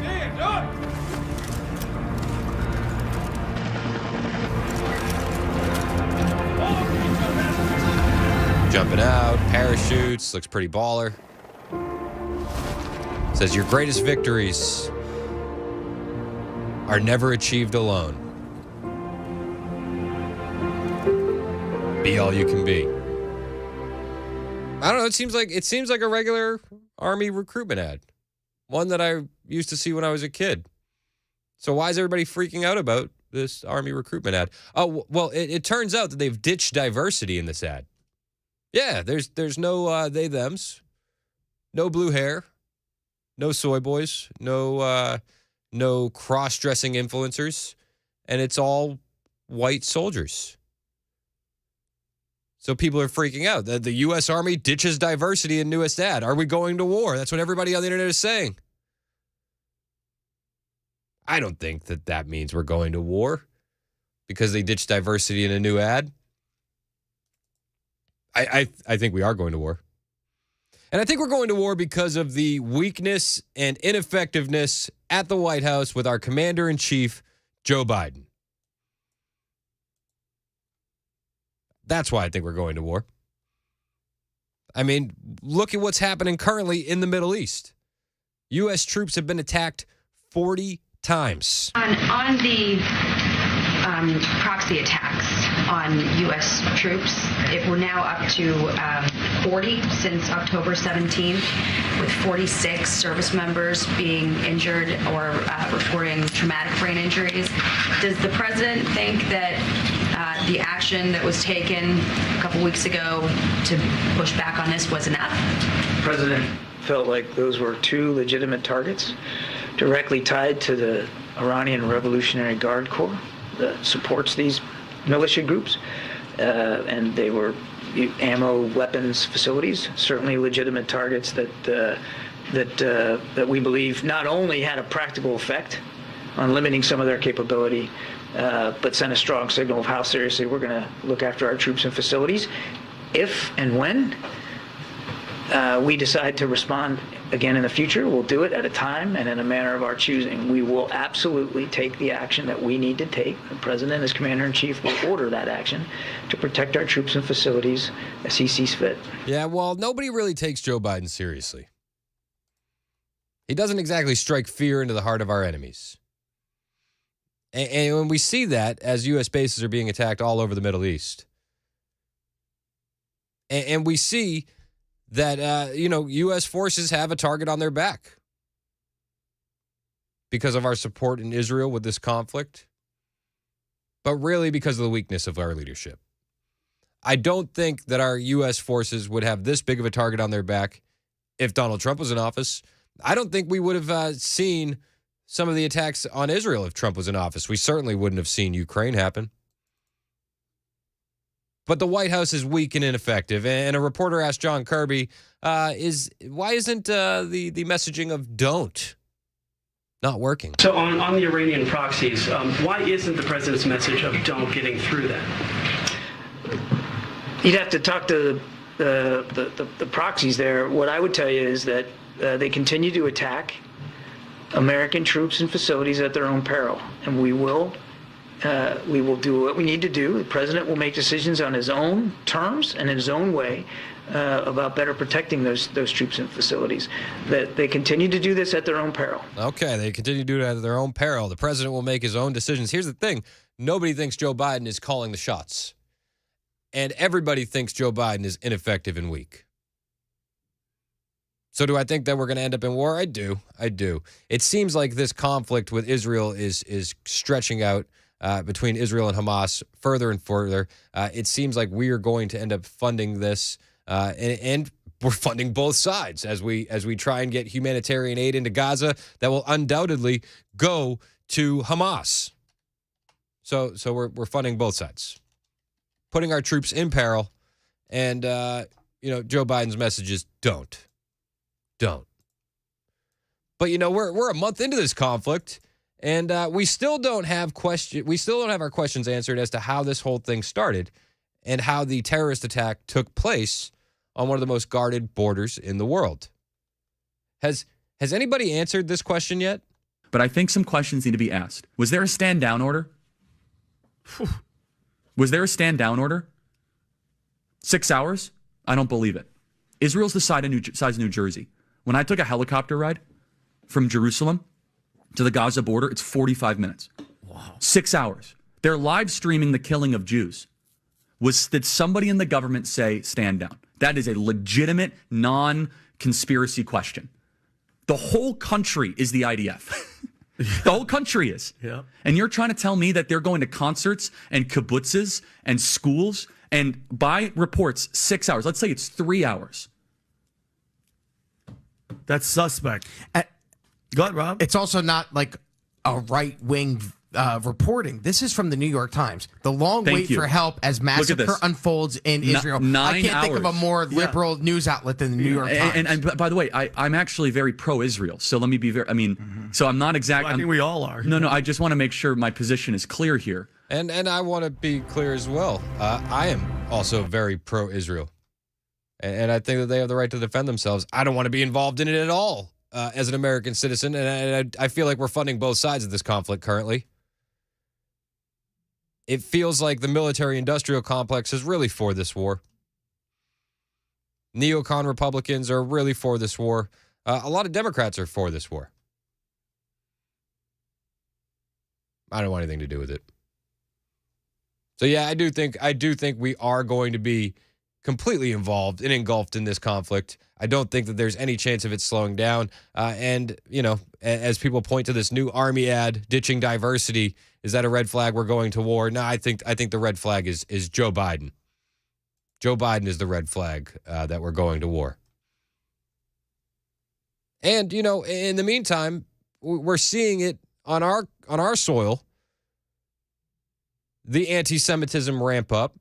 We're seeing on our soil the pro-Palestinian protests, the vandalism of statues around the White House, the raising of the Palestinian flag, and nothing gets done about it because of the weakness in the Biden administration. The White House even refuses to condemn the tearing down of Israeli hostage posters. They won't condemn it. Karine Jean-Pierre declined Tuesday to condemn the tearing down of posters of hostages. This is happening all over the country. But she won't condemn it. She doesn't even want to be asked the question. It's unbelievable. And she seems annoyed that she's even asked the question. A lot of videos of individuals who have been tearing down signs, many of these taking place in New York City, of Israelis presently being held hostage in Gaza. There have been some tense confrontations that have taken place there. Is the White House's view that these actions should be condemned, the pulling down of them, or that that's a form of peaceful protest? Look, I've sort of kind of seen the reporting here and there. I think it was from last week, There's right? been like 30 million videos that have gone around. No, I know, I hear you. I hear you. I'm just not going to. I'm not going to. I'm not going. Is that peaceful protest to pull that down, or should you not be doing I'm just that? not going to go into specifics on that particular thing. No specifics, please. No specifics, please. Weakness in the White House. Absolute weakness. It's crazy. Although we do see some movements, the House did vote to censure Rashida Tlaib yesterday. That was interesting. The House voted to censure Rashida Tlaib over anti-Semitism, and 22 Democrats voted for it as well. The Congresswoman was accused of promoting false narratives regarding the October 7th Hamas attack on Israel and calling for the destruction of the state of Israel. So she's been censured. Censured doesn't really do anything. You know, there's that's it. Like, she's been censured. Oh, congrats. There's no real consequence other than saying she's been censured. So I don't know. But we did get some much needed shrieking from Ilhan Omar trying to defend Rashida Tlaib before she was censured. What is true here is that every single one of them has not acknowledged the fact that Palestinians are dying in the tens of thousands, but will continue to say it is us who are not acknowledging humanity. Rashida will stand strong. Gentlelady's time has expired. The movement will continue for liberation until every single Palestinian has the right to Gentleman live from in Maryland liberty. is recognized. Ilhan Omar is an interesting case. I mean, someone that was born in Somalia, adopted, came to America. She really hates the country, and it blows my mind how much she hates America, considering she's living the American dream. Quite literally living the American dream, coming from absolutely nothing in a foreign land to being a congresswoman here in America, and she hates the country. We're absolutely racist and terrible, and how could we? But, you know, her shrieking did nothing. Rashida Tlaib was still censured at the end of the day. On this vote, the yeas are 234 and the nays are 188, with 4 answering present. The resolution is adopted.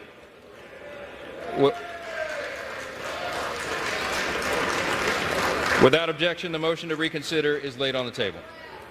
So she was censored. All right. I mean, again, if you're unaware of what this means, it's like they voted to say she said a bad thing, and then that's pretty much where it ends. Nothing else happens after that. Which makes me wonder, like, why do we even do this stuff? There's no basis for this in the Constitution or in the rules of the Senate or the House of Representatives. It just expresses that we're disappointed with you. But as abhorrent as Tlaib's opinions can be, I don't know. Does this make any difference to you? Her being censored?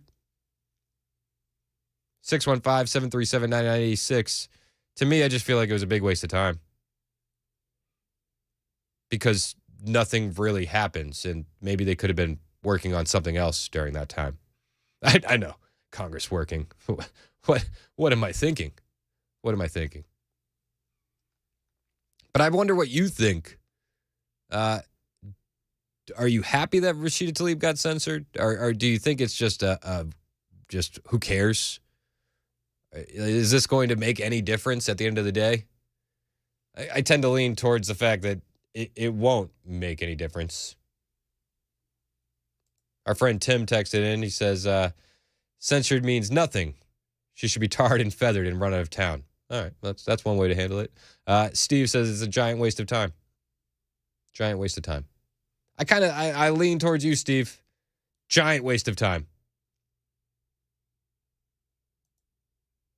Oh, I'm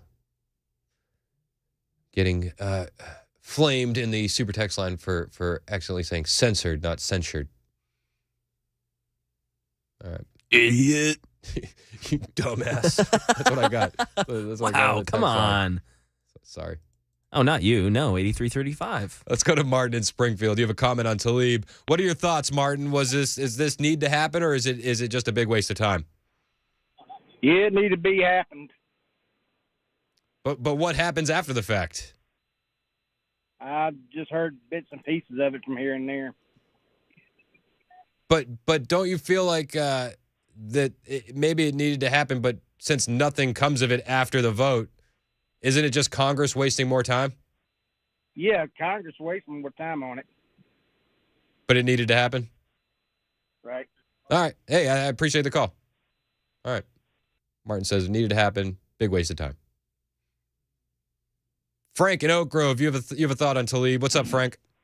Well, yeah. I find it interesting. You watch the news, pardon me, and so many of these people are here benefiting from this country and everything, and they're flying their Palestinian flag or whatever nation they're from. I don't understand if they love that country so much, why don't they move back home, fly their flag over there, and try to make change for the better in their country instead of throwing it out in our face in our country? Yeah. If they hate it here so much, go. We'll buy you a ticket. What are they doing here? Go home, try to make it better. Hey, but they want to be here and fly their flag while they're here in this country. I know. I understand. Assimilation used to be one of the biggest points of immigration. Yes. Though that seems to have been lost these past few decades. Yeah. Very much so. And you should come here and you hear people go, I'm Italian, I'm going to make the best spaghetti, whatever. But we all stood under the flag of the American, the United States. And now people are moving here, and you have little pockets all over the country who've got their own little flag and are flying wherever it is, and it doesn't make sense. Go home, go make it better, and quit coming here and tell them how much you want to be in America, and then fly the flag of a nation you just left. If it's that great, stay there. Hey, I'm with you, Frank. I appreciate the call. Thank you so much. I do want to address one point. I don't want Frank's comment to have the lead buried. He said Italians don't make the best spaghetti. Did you catch that? Ooh. Whoa. Mamma mia. He didn't exactly say it. 11:21, Super Talk 99.7 WTN. More on the way. It's the Chris Hand Show. Find me on Twitter, True Social, Instagram, at Chris Hand on Air. Hit the follow button. I will follow back. It's Super Talk 99.7 WTN.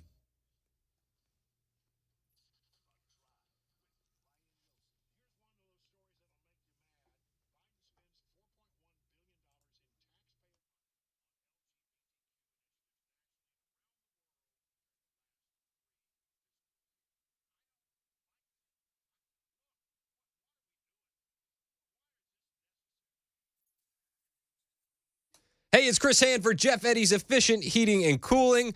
With the temperature going up, going down, I mean, it's like you're kicking on the heat in the morning to get the chill out of the air, and then towards the afternoon, it's hot upstairs, and you got to turn on the AC. Well, if you're noticing that one of your units isn't working the way it should, you need to call a guy that you can trust, and the guy you can trust is Jeff Eddy with Efficient Heating and Cooling. They've been proving it for a long, long time. They promise big service, and they have big results. I trust Jeff and his crew to do what's right because, again, they prove it every single time. If you're trying to make a decision to repair or replace your system, you want to make sure that the guy is giving you the honest truth. Well, if you've had an opinion from another guy that said you have to replace the whole system, well, you should call Jeff for a second opinion. He'll walk you through every option scenario so that way you can make an informed decision. The other guys are just going to pressure you to replace your system because they make more money that way. That's not Jeff's style. That's not what his employees do. And you can trust them to walk you through every option the right way so you can understand it. Now, if you do need a new system, Efficient offers up to 18 months, same as cash financing on your next unit. They're a diamond contractor with Mitsubishi Electric and an elite pro partner with Rheem. Go to efficienthvac.net for more or call 615-784-4424.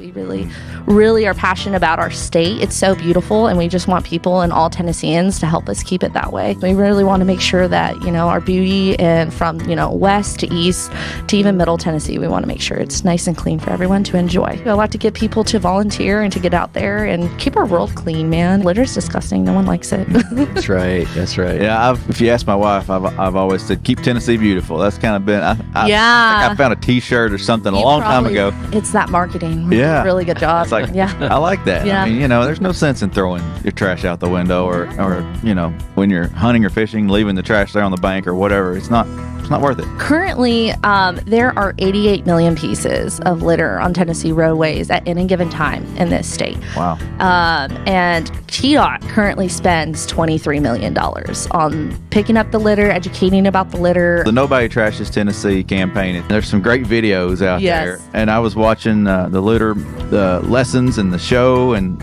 get to know the Red Plastic Cup. Tell us a bit about the campaign and some of those characters. That's pretty neat. So Red Plastic Cup, he thinks he's a movie star. Uh-huh. He thinks he's just the greatest thing ever.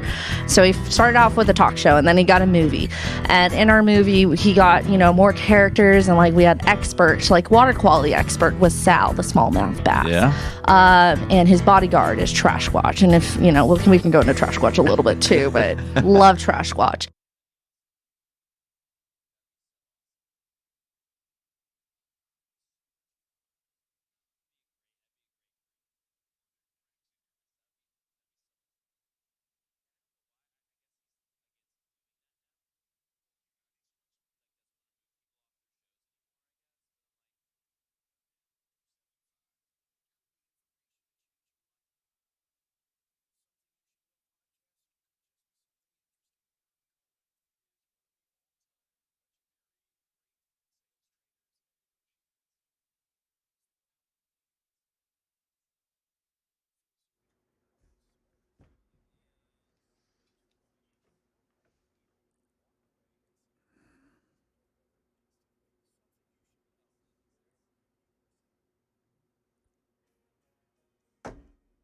Right before lunchtime, we've got an overturned truck and only one lane is open. Highway 41, both north and southbound. This is near Experiment Station Road in Robertson County. And right now in our nation's capital, Democrats in Congress doing a victory lap after yesterday's state and local elections. And liar, liar won't get you hired, but it's not going to stop some people from trying. Details at 11:30 on Super Talk 99.7 WTN. Thank you, Ken Weaver. It is Super Talk 99.7 WTN. My name is Chris Hand. There's a new poll that shows RFK Jr. beating Trump and Biden among young Americans in swing states. New poll came out Tuesday. Showed independent presidential candidate RFK has more support among young Americans in the swing states than both the GOP frontrunner and incumbent president. The New York Times, Siena College published this poll. They said that Kennedy has more support among Americans under 45 in critical battleground states than Trump or Biden. According to the poll, 34% of registered voters between 18 and 29 are behind Kennedy for president. Makes sense. Comparatively, GOP frontrunner Trump only carries 29% in that age range, while Biden carries just 30%. Among the 30 to 44 age group, Kennedy carries 31% of support compared to Biden and Trump's matching 30s. People are shocked by this, that RFK Jr. is beating Trump and Biden among young Americans.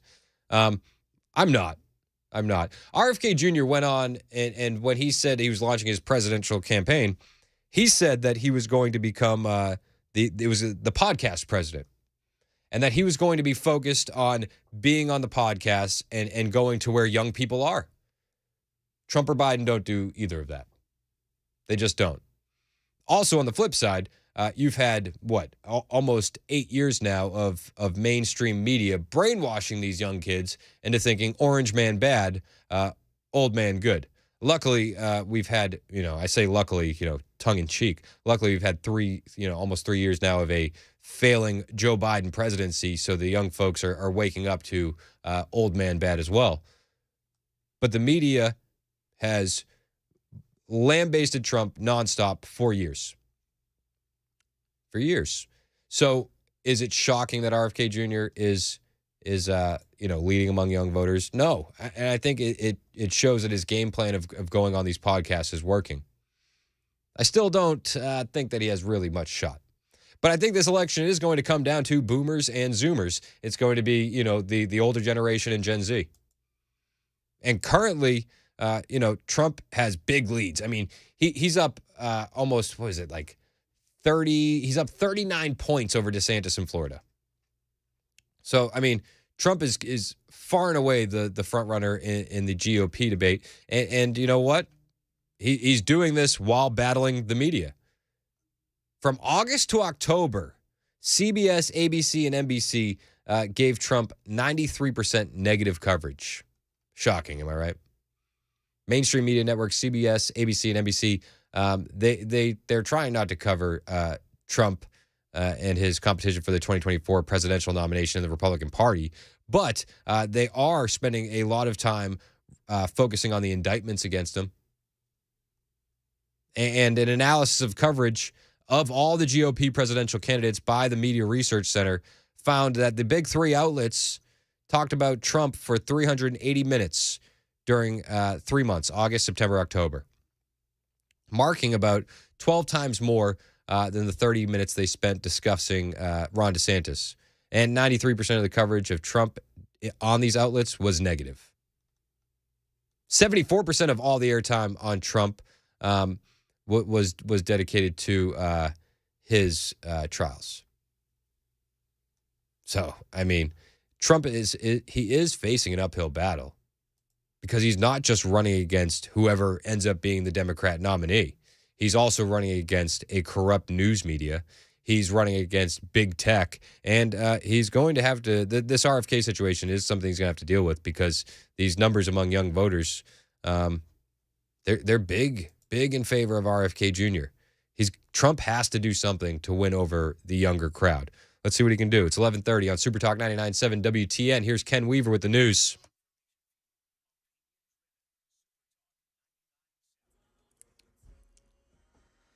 11:30 on the dot. I'm Ken Weaver with your top stories. Got the full forecast in 2 minutes. Right now in our nation's capital, Democrats in Congress doing a victory lap after winning state and local elections yesterday. Here's Senate Majority Leader Chuck Schumer on the Senate floor. There is no possible takeaway from last night other than this. Americans fiercely oppose MAGA extremism. Well, polls show President Biden is trailing former President Trump in head-to-head matchups, and that includes younger voters, 35 and under. Liar, liar, won't get you hired. But Jim Ryan says that won't stop some from trying. Resume Lab, a job seekers company, surveyed 1,900 people in August, asking them, have you ever lied on a resume? A full 7 in 10 answered yes. And it's not just a one-off. 37% of the truth stretchers admit to lying frequently on their most recent resume. Face-to-face encounters are also fertile grounds for embellishment. 80% of survey respondents said they lied at least a little in their latest job interview. That's the latest news. Weather's next. I'm Ken Weaver, WTN News. Hi, I'm Paul Winkler. You often hear me talk about diversification in the investing process, but how do we diversify? Well, we look for things that move in dissimilar fashion historically.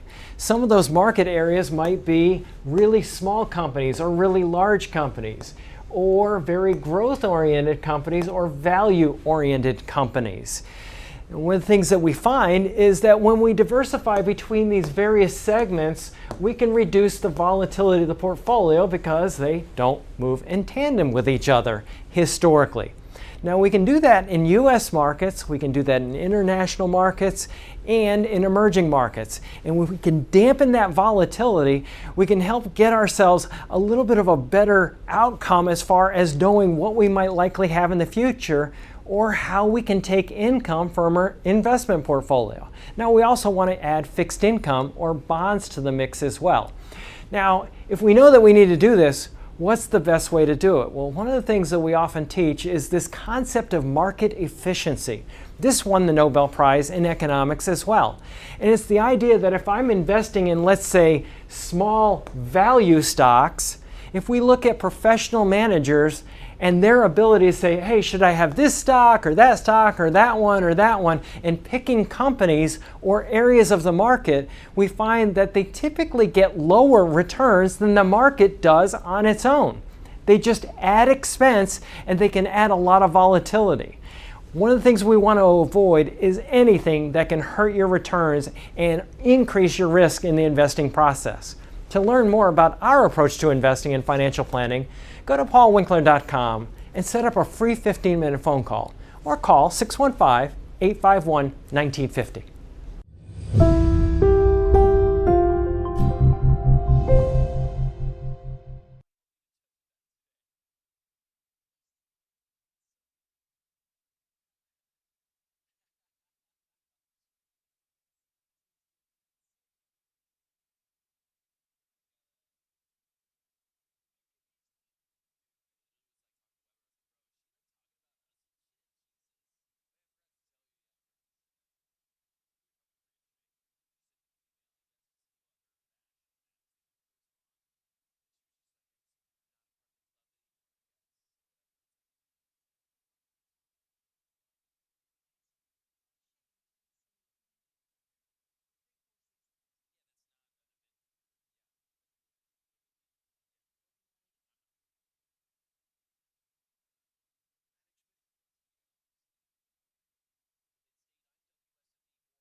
Hey, it's Chris Hand for SOTF. Listen, they've served our country with unwavering courage and dedication, facing danger head-on to protect our freedoms. Now it's our turn to support them. Our military special operations leaders have given their all, and as they transition to civilian life, they need our help. The Special Operators Transition Foundation is a nonprofit organization dedicated to providing these heroes with the resources and support they need to find successful careers and a new home community life outside of the military.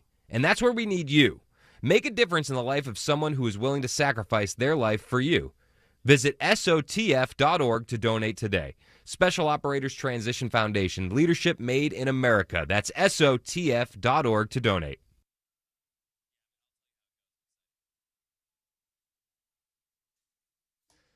$11:35 on Super Talk 99.7 WTN. My name is Chris Hand. With all the stuff going on, I do want to make sure that we keep our eyes on something that is the biggest issue facing the country, and that's our open border. Honestly, there is no greater problem that we're facing than an open border. I don't want you to freak out, though. Joe Biden has a plan. All right, so probably start freaking out a little bit. Nothing scarier than a senile old man with a plan, am I right? I don't know if this plan's going to work, sir. It's not going to work, man. I don't know. So let me paint the picture for you. Let's say you go to BNA, right? And, we got construction going on. We got long lines for security. What could make that better? How about a migrant camp? Just a camp of illegal aliens. Well, that's what this new plan that Joe Biden's Department of Transportation and Secretary of the Department of Transportation, Mayor Pete, old soccer mom Pete Buttigieg, that's what they want to do. They have proposed housing 60,000 migrants at 4 public airports and other various facilities in New York, New Jersey, also Chicago. These airports and their communities, this is from Breitbart, these airports and their communities rightfully fear being transformed into larger versions of Chicago O'Hare International Airport, which has reportedly converted portions of its terminals into a shelter for hundreds of illegal aliens.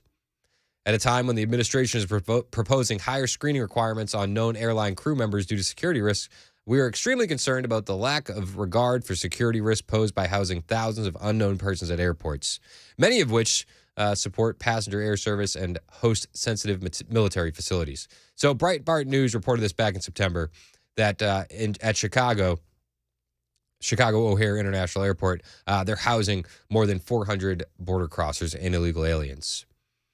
Reporters called it a scene from the dystopian film Mad Max. It certainly looks that way. Now, House Republicans are pushing back against it.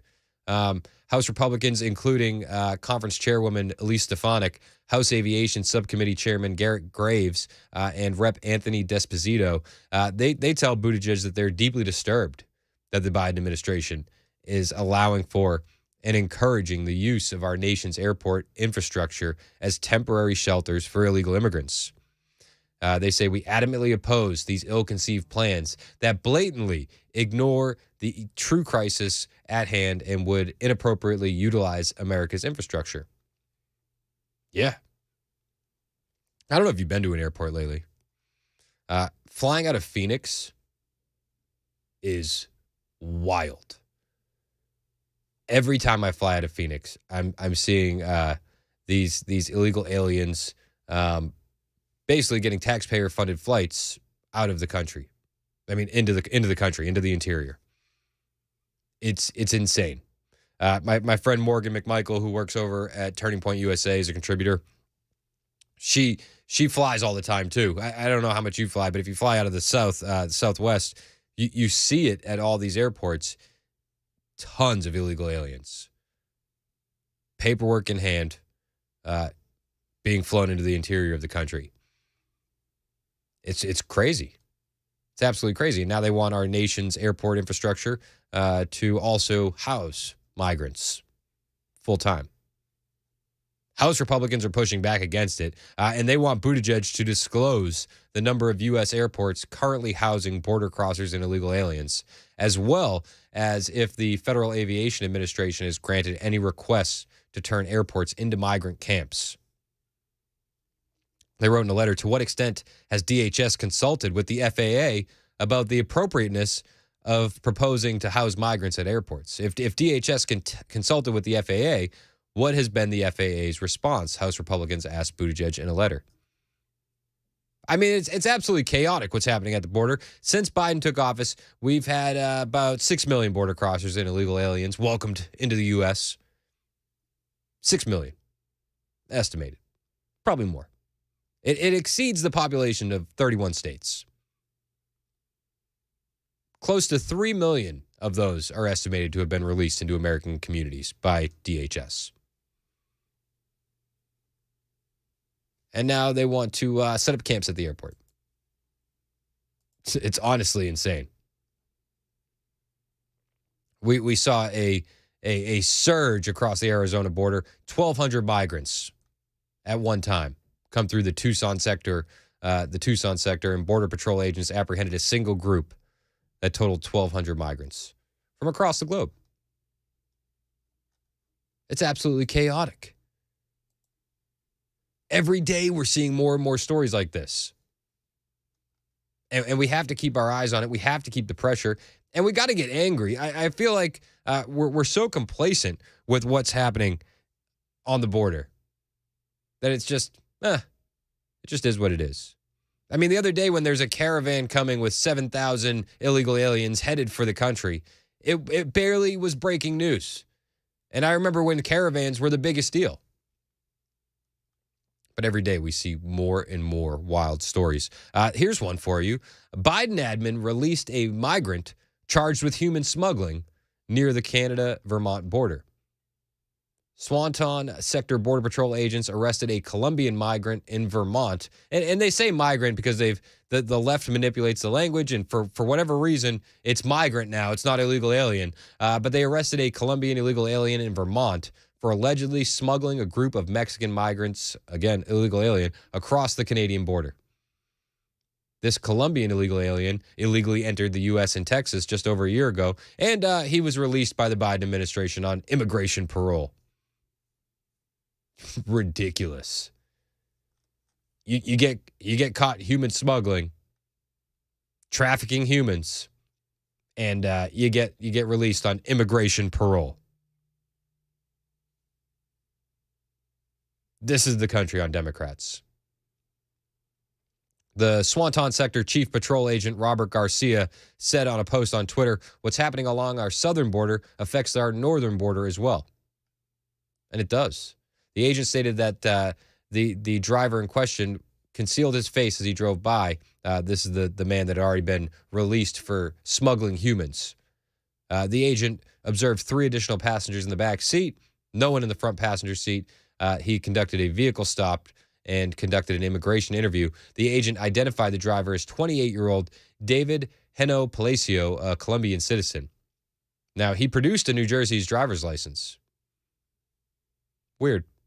As the agent attempted to interview the rear seat passengers, 2 men, 1 woman, the driver instructed them not to speak. The passengers appeared nervous.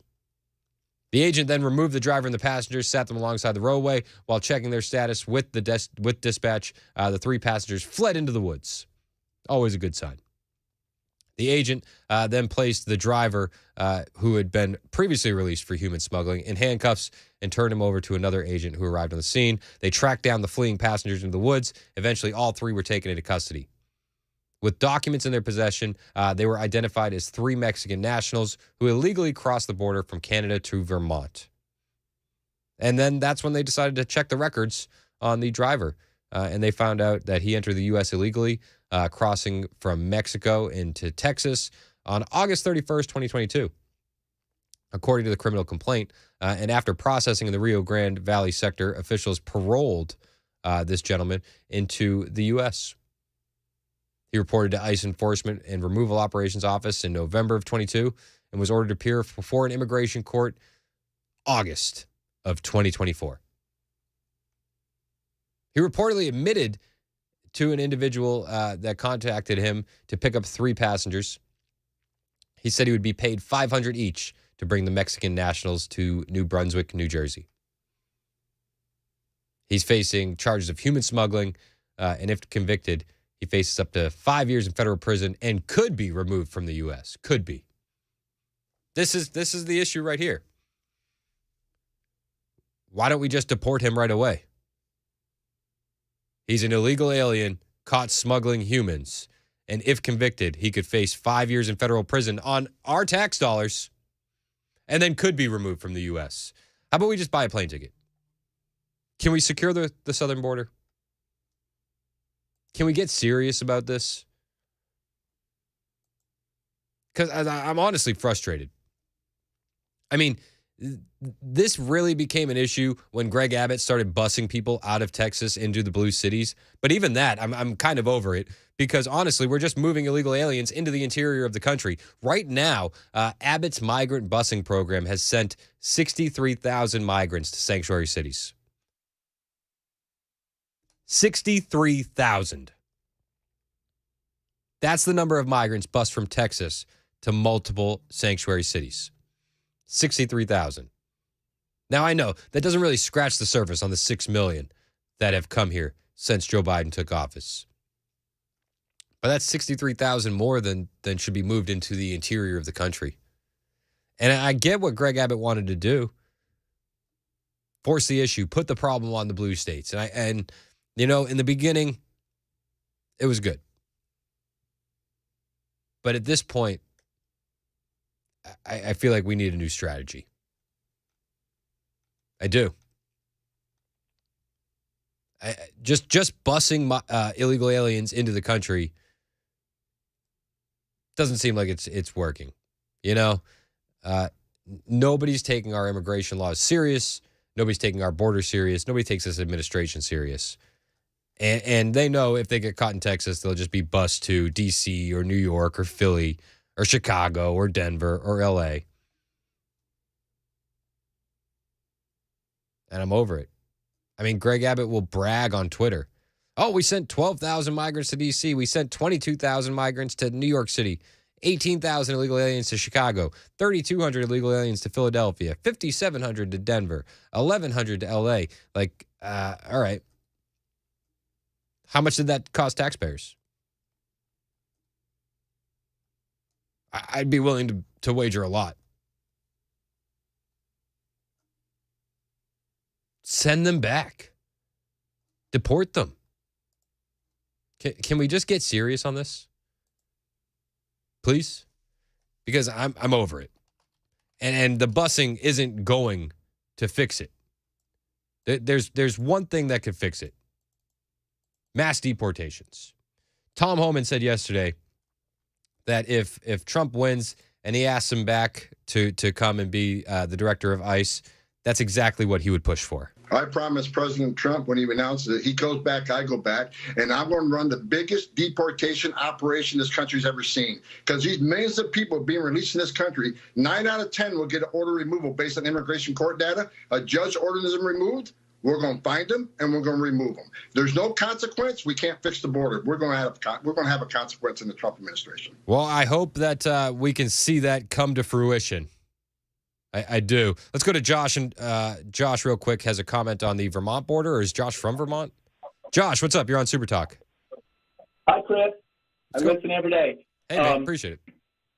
Yeah, I'm from Vermont, and I'm seeing it firsthand. And what I'm more gathering about what you were talking about is that it's stretching as far as we're a long way from the border, and it's stretching all the way up to Canada. Yeah. And so I'm seeing it firsthand, mostly up north in the Burlington area. It's sort of the more woke area. Not as I live in southern Vermont, maybe like an hour from the Mass border, and it's not as bad. But every day now the town is. We've got people walking around our little small town at like 11 at night, like dragging bags, like you know, and we know they have nowhere to go. And so you just don't know what they're doing. And I wouldn't totally blame it on the migrants about the crime, but literally our crime level in just our little town of Manchester has doubled. And some of it's just Biden policies and hoodlums, but a lot of it's, you know, and then on the other hand, you know, I'm a soccer coach for a local high school, and some of these kids are on my team, and I find it hard to blame them. You know, so I don't treat them any different than I treat everybody else. But it's a tough situation. No, man, I can only imagine, and I get like I don't think that the kids are to blame. That being said, No. I think that they need to be sent back just like the moms and dads. You know, I do too. Send the if whole you family back. Yeah, if you came here illegally, you got to go. But hey, Josh, I appreciate the call, and I appreciate the insight from Vermont. Thank you so much.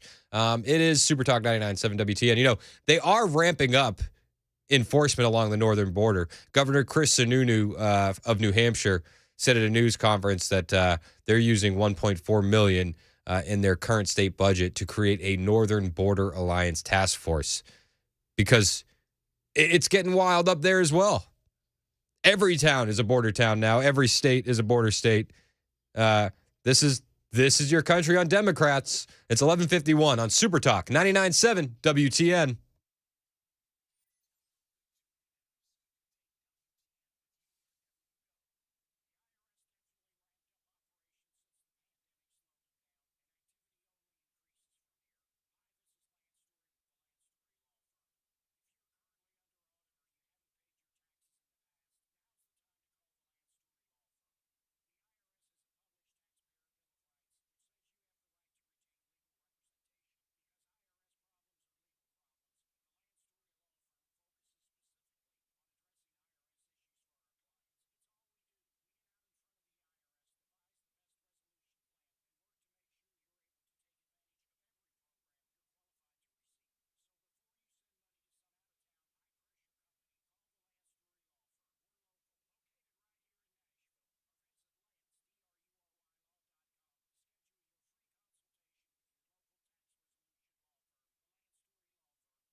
Super Talk 99.7 WTN, 11:57. My name is Chris Hand. Matt Murphy joining me in studio.